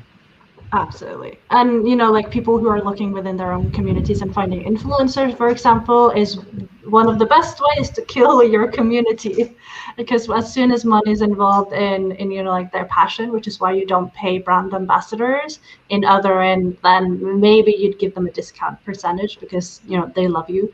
And they will continue to love you as long as you have good interactions with them. But as soon as you add money into it and you make them paid influencers, they feel obligated to have, so it's work. It's no longer on their whims and their interest. And it's just the best way to just kill that interaction that you were having. So like, yeah, sometimes money does ruin things. I've been volunteering for a lot of different positions. Some of them are gives you like an end of the year bonus if things have been going really well. Some of the jobs don't do that, so it's. I just want to acknowledge that can be a really dangerous thing to say. To say that, yes, it is a truth that sometimes once. I can understand that there might be a bit of truth in the sense of, okay, money can kill passion, but at the same time, people do deserve money for work done. And I think maybe a key thing is that once you are asking people to do things on your terms, I think maybe that's when you need to start actually paying people. Because if I'm like, hey, here's the Twitter account's login. I don't always have the energy and time to reply to everyone. If you want to do it, then fine. If you don't, then that's also fine. Just do it whenever you want. If I was genuinely okay with that, then maybe that's fine to not pay that person. But if I'm like, okay, I want you to reply to everyone at least within a couple of days, and I want to be confident in the knowledge that they will be replied to, at that point, even if I'm not paying a big wage, I should be paying something for that time because now it's on my terms. And I think that's the critical thing. But again, or there's some sort of reward. I mean, it doesn't have to be an hourly wage or monetary. It could be in terms of, for some like publishers, it would be like a discount to their games if they are considering to buy it, or it could be a free game. Those are also the rewards, while they're not cash in hand kind of rewards. And I think there's space for that too. In the community, like obviously like influencers will get a game for free. Sometimes that is the only payment that they get. Sometimes it is also in addition to that because they have like setups that they are invested in order to provide better content. Sometimes you're paying a previewer, but the previewer will also keep the copy. So that's two payments that the publisher is considering when they're choosing who to go with. Because obviously prototypes cost a lot of money sometimes. And I think those needs to be counted in as well when it comes to like the reward for doing said tasks. I mean, this is the really, and I would love some input from chat as to where do you think it is, like for proofreading. I mean, someone can volunteer. Yes, I'm happy to proofread this for you, but then I'm not going to ask Rachel Mortimer to volunteer to proofread something. I'm going to actually pay Rachel Mortimer, a professional proofreader, to proofread the thing. And I would, definitely, I guess it all comes down to having clarity and, with a voluntary position, it has to be something that you are able to say no to without massive repercussions. I mean, to be fair, like if someone volunteers to a convention and then they go and they halfway through the first day, they just stop working and then they, just go off, then I would be like, that's a really bad behavior. Like they've agreed to work and then they've maybe they come over and then they're like, oh actually, or maybe they don't turn up and then they don't let me know, and then what they say is, oh, you know what, I just decided I couldn't be bothered. If that's the situation, then that's obviously not great. Or maybe I see them with someone else and I'm like, hey, and this is it, like I have volunteers at my stand at UK Games Expo. Like this year, it might just be me and Jason, but in 2019, there were, I want to say, like 15 of us. And maybe 8 of us, everyone was getting a hotel, well, an air bed and breakfast room, and I was like covering the travel costs from Birmingham to the place, and obviously they got the tickets, obviously. But beyond that, like, there wasn't much. But at the same time, and there were some people like Tom Cauldron, who designer of Categorical. Yes, Tom Cauldron is getting a percentage of what Categorical ends up getting. Yes, Tom Cauldron got a certain advance of, like, I'll check with Tom before I make that amount public, but I'm not going to try and skirt that. But like, basically, fundamentally, yes, Tom has a slight bit of a vested interest, but I think Tom was basically doing it because Tom enjoys demoing the Categorical, and even started demoing other games for the deck that Tom hadn't made. Tom was ended up for a bit of time demoing Alphabetical and Wibble, and might have even joined in with a bit of the Kitty Cataclysm tournament.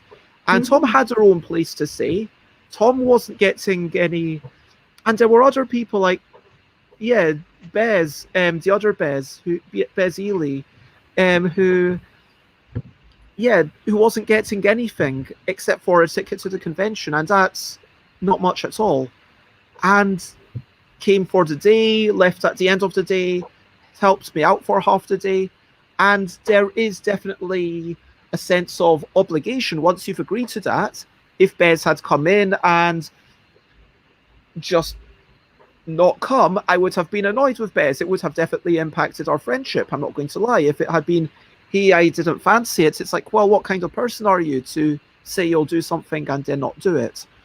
But then I guess there's the question of for how long? But then there's also the question of, should a job be something like, surely even work has a level of opt-in, opt-outness, but even being a volunteer, once you've opted in, you can't opt out willy-nilly. You can't volunteer at a local charity shop, volunteer time, and then one day just decide when you're all alone in the shop, you know what, I don't feel like doing this anymore, and literally just walk out. You've got certain, at least wait for the next person to come in so the shop isn't unattended. That's an extreme example. But yeah, like, where do you,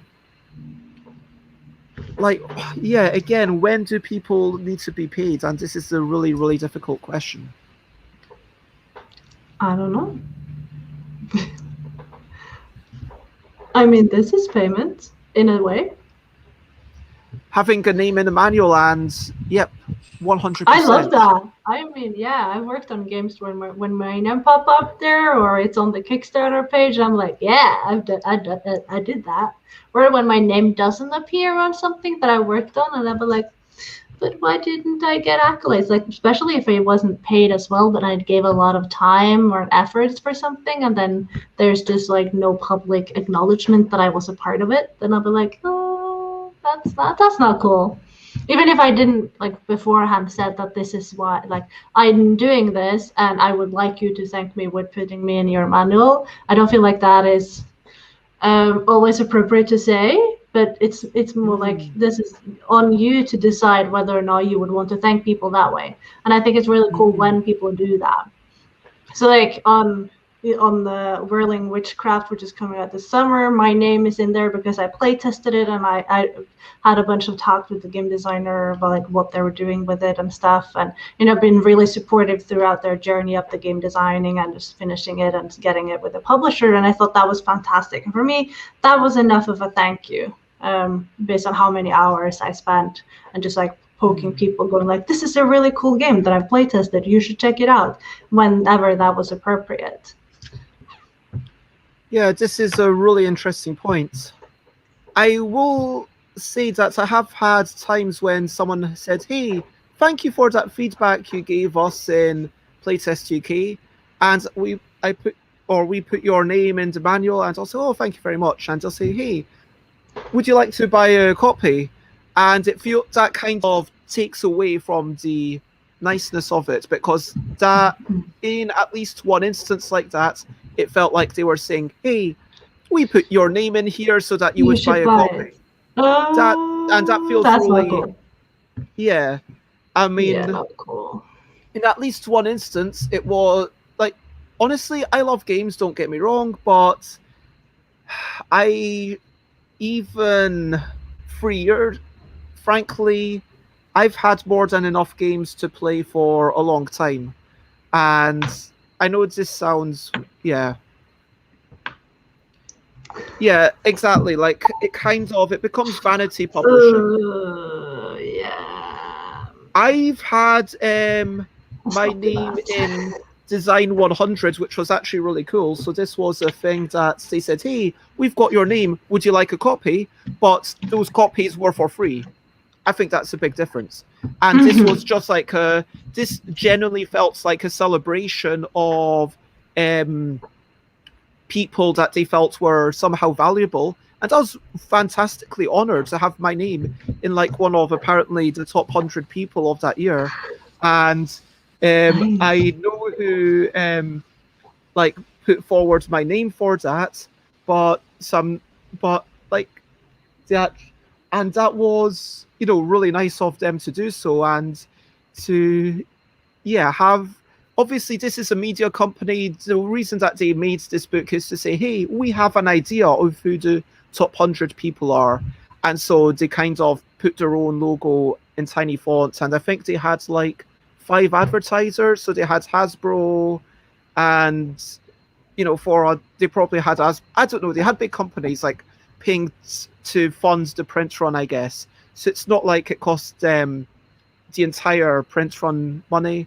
But yeah, and Rob says, I think the first game I got my name in the rulebook for was Vikings Gone Wild. That was Hmm. cool, particularly as some people I later became friends have had it as one of their favorite games. Oh, that's awesome. And you've mentioned it Trust By. I've P. not heard of Yeah. it. Trust By. Itrospi. Yeah, it's Itruspi. Norwegian? Itrospi. It means city. Yeah.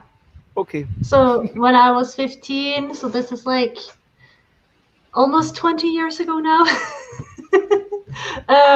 Almost 20 years ago. Yeah, I that was the first role-playing game that I did editing on for their rulebook. And it was super cool, and it definitely influenced me in the path that I continued to take after that. And my name is, you know, like in the middle, so it's like you could, like, when you zoom in on the picture, you could, like, that's me. Perfectly in the circle of all these other really awesome names, Oh, and there's like Dina. I'm like, yes. that is really cool.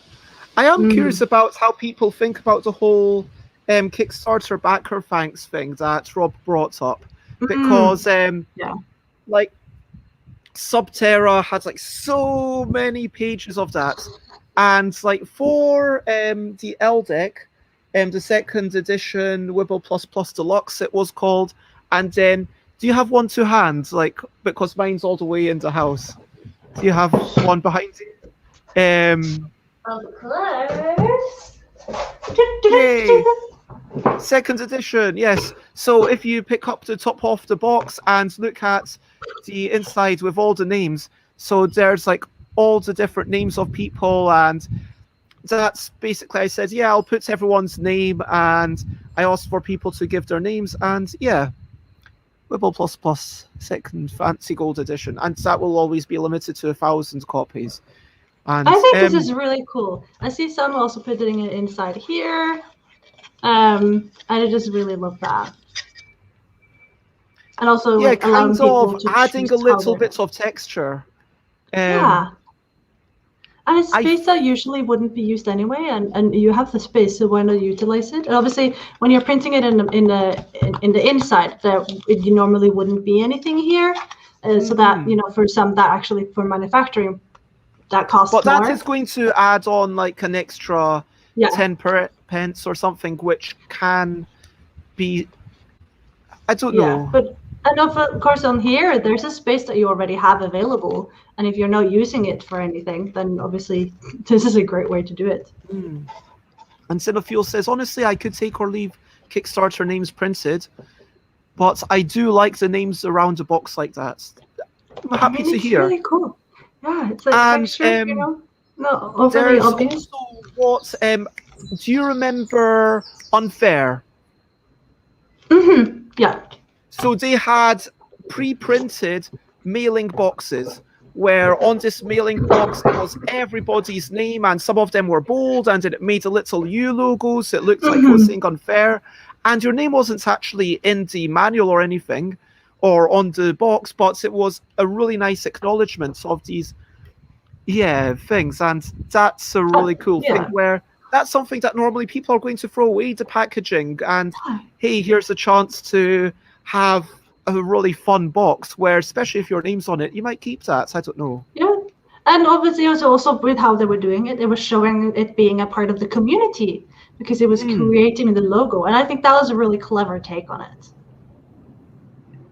And yeah, sure, Kickstarter exclusive box, but with the difference there is that then adds extra cost. You need to do a separate print run for that. Yes, you can make all the internal components, but any exclusive thing, that's, and yeah, you've got to have a lot of backers to make it work. Even if you do have 10,000 backers, it's like, okay, we print, I guess, 11,000 of the exclusive one and some number of the basic one. What do we do here?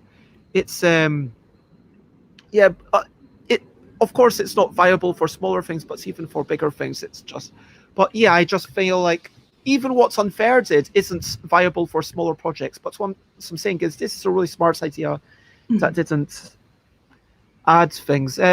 Also, I've seen but this is completely different. This is actually paying money for acknowledgements, whereas what we were talking about is motivating, not just motivating money or expenditure, but motivating actions.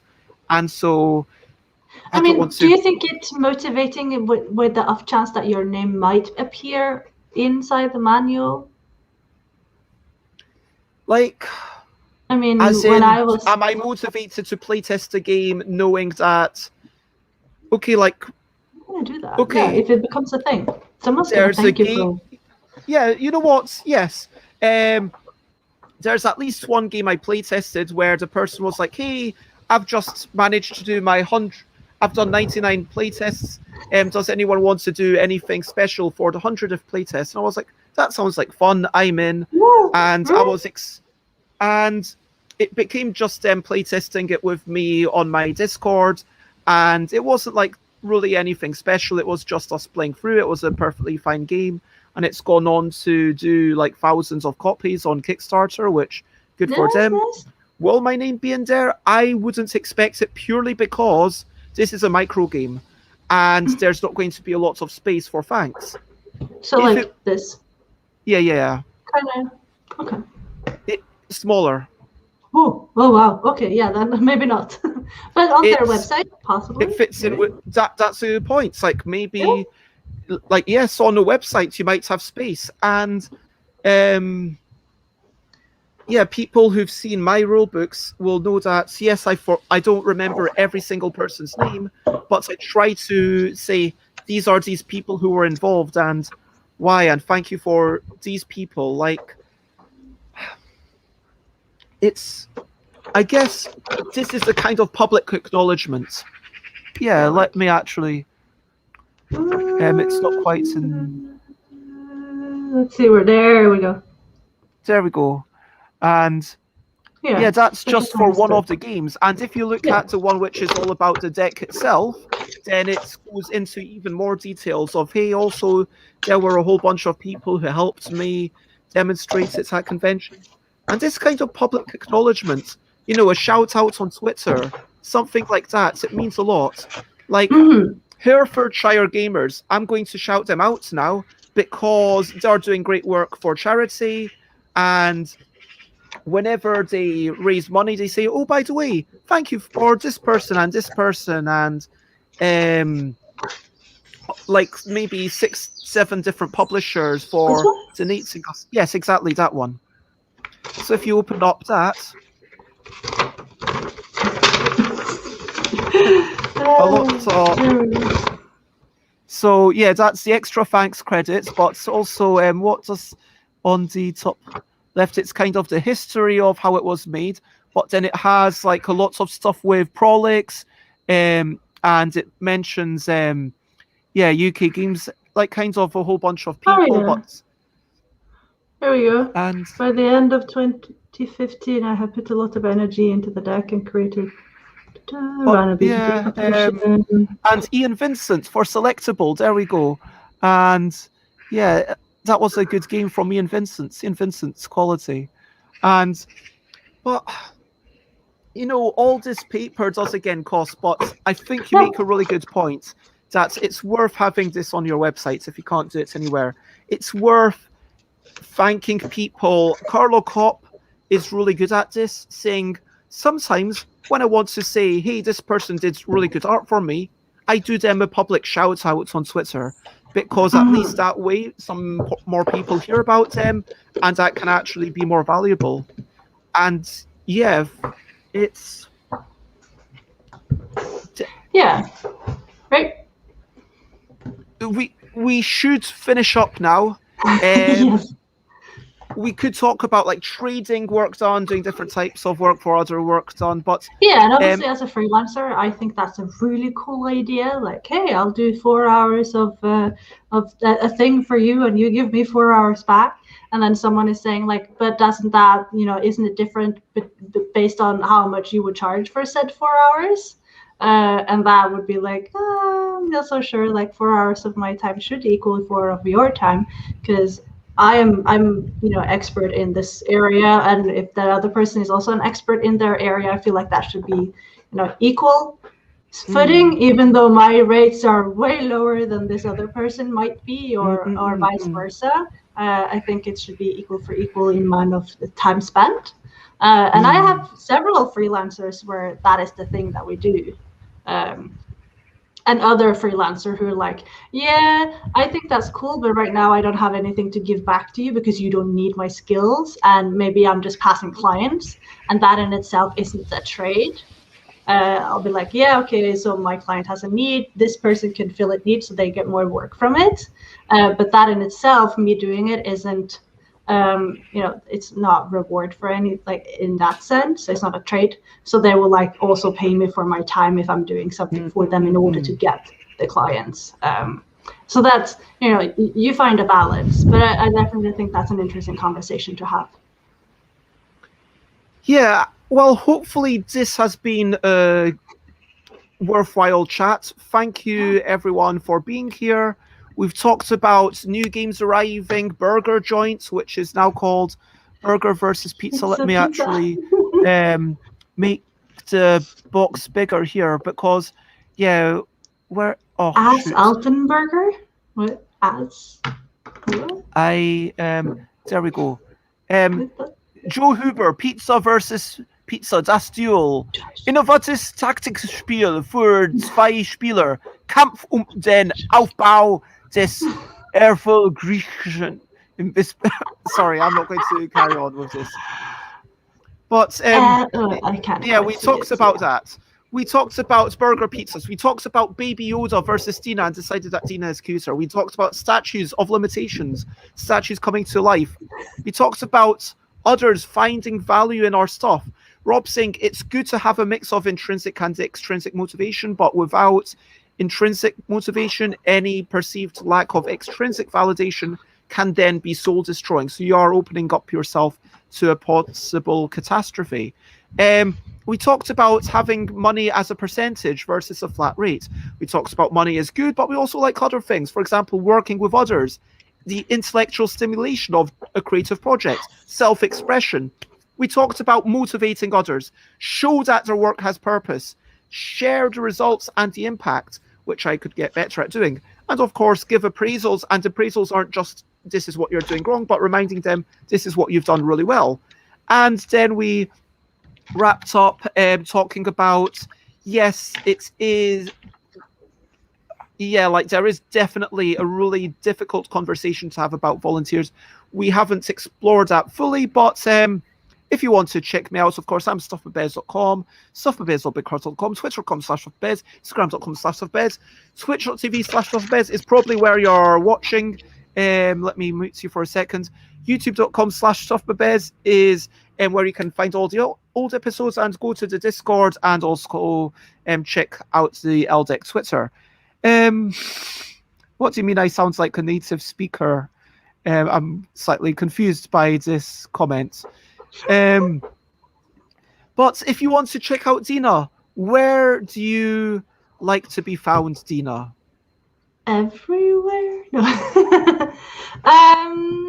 I'm really easy to find all of these places. It's probably easiest for people to connect with me quickest over like Twitter or Instagram, where I'm very good at replying because I get notifications. If you send me like a messenger, it might take me a day before I realize that, hey, someone actually want to talk to me and not a client.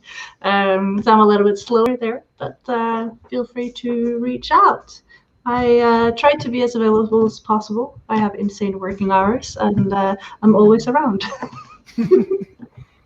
And apparently Rob was talking about my German reading. Thank you very much. That's very kind of you. I mean, the R songs were pretty good. Yeah. I want to thank again once more. Thank you, Dina. Thank you for being here. And it is lovely to have you on. And I am looking forward to working with you in the marketing capacity. And we'll talk more about that in the next couple of weeks. And I look forward to having you on later next week, maybe. And this is the final section where I ask over to you, what are you up to? You can share, but only if you want to. So, if you would like to share anything serious or frivolous, anything that you need to do or you want to do, I need to today write up a wee Google document to say this is exactly these are the details that you need for next Thursday right now, and I will send by linking everyone to a Google document, then I'll be able to update that later, and then I'll send it out to all my previous guests and say, hey, would you like to come on?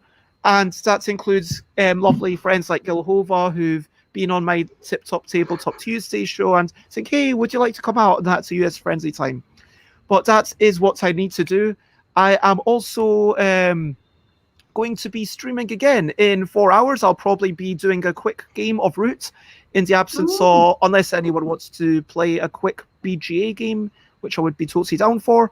But I might try the Woodlands Alliance because I've never actually played and won with them. And yeah, I'm doing a bit of recording and I'm going to eat something at some point. I have no idea what I'm going to eat. Dina, what are you up to today? I am hoping to pick up the conversation from yesterday with my dream team because we are working on a game together. After I made a random conversation, like comment on a Facebook post with who would you want to team up with if you were making a game, and then all of them said, "Hey, let's do the thing." So now we're actually doing meetings once a week. Nice. So yeah, slightly intimidated, but also super excited. And they're super nice. Who the dream team is?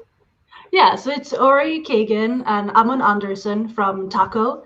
Obviously, Kagan is from Kagan Production. He does animations, wonderfully so. And Eric Sunden, which did Whirling Witchcraft. He's from Sweden. Nice. Oh, and Dina said so will make you drink on your stream, but it's only water. Yep.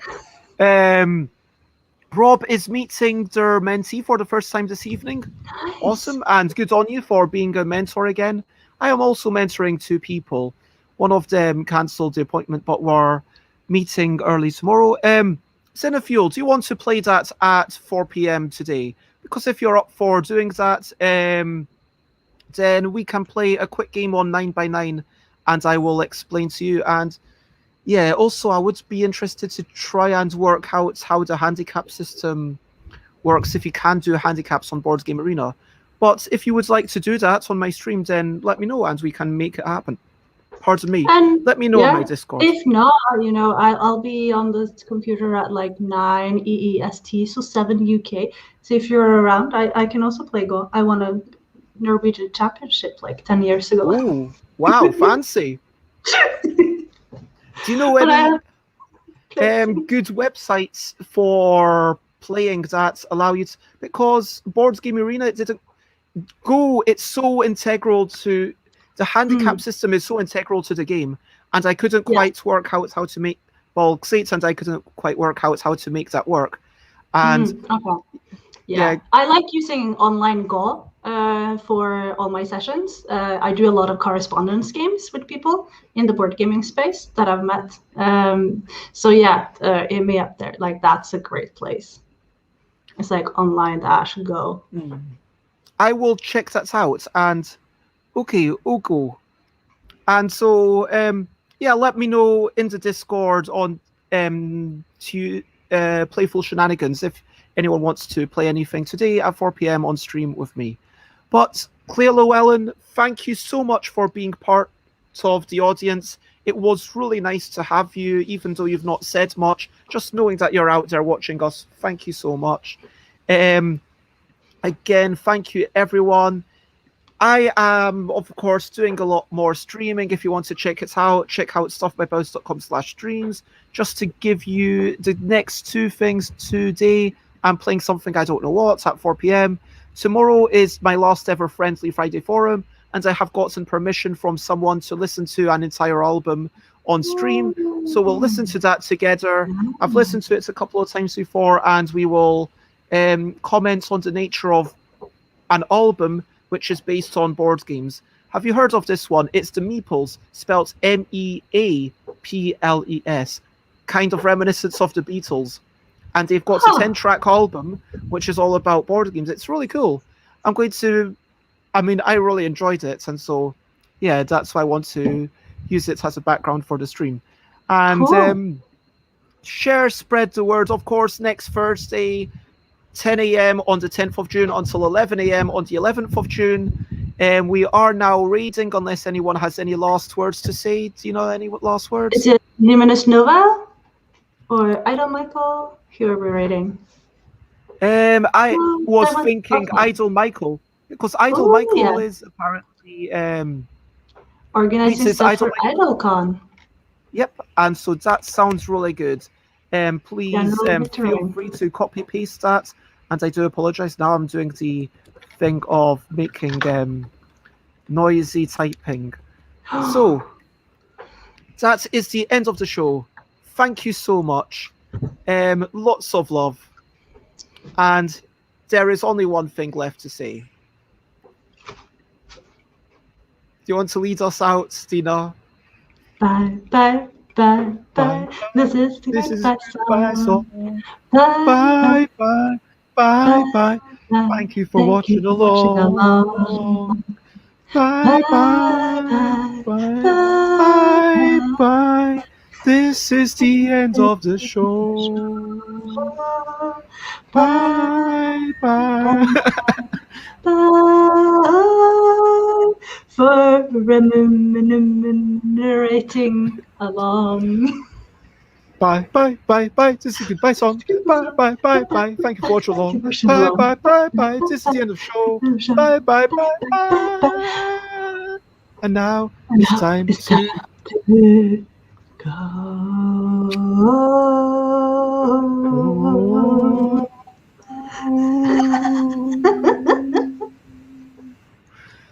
Bye-bye. Bye. Bye-bye, Yoda. Bye-bye, Rob. Yoda. Bye-bye, Rob.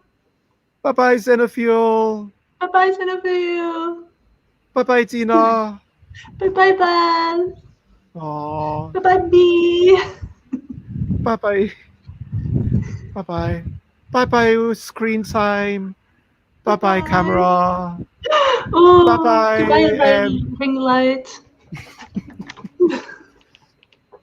Bye-bye comments on Twitch, and hello, Michael. Yes, please copy paste that. So I'm going to click the button now because I know you've got to go, and I know you've got things to do. Bye. Bye.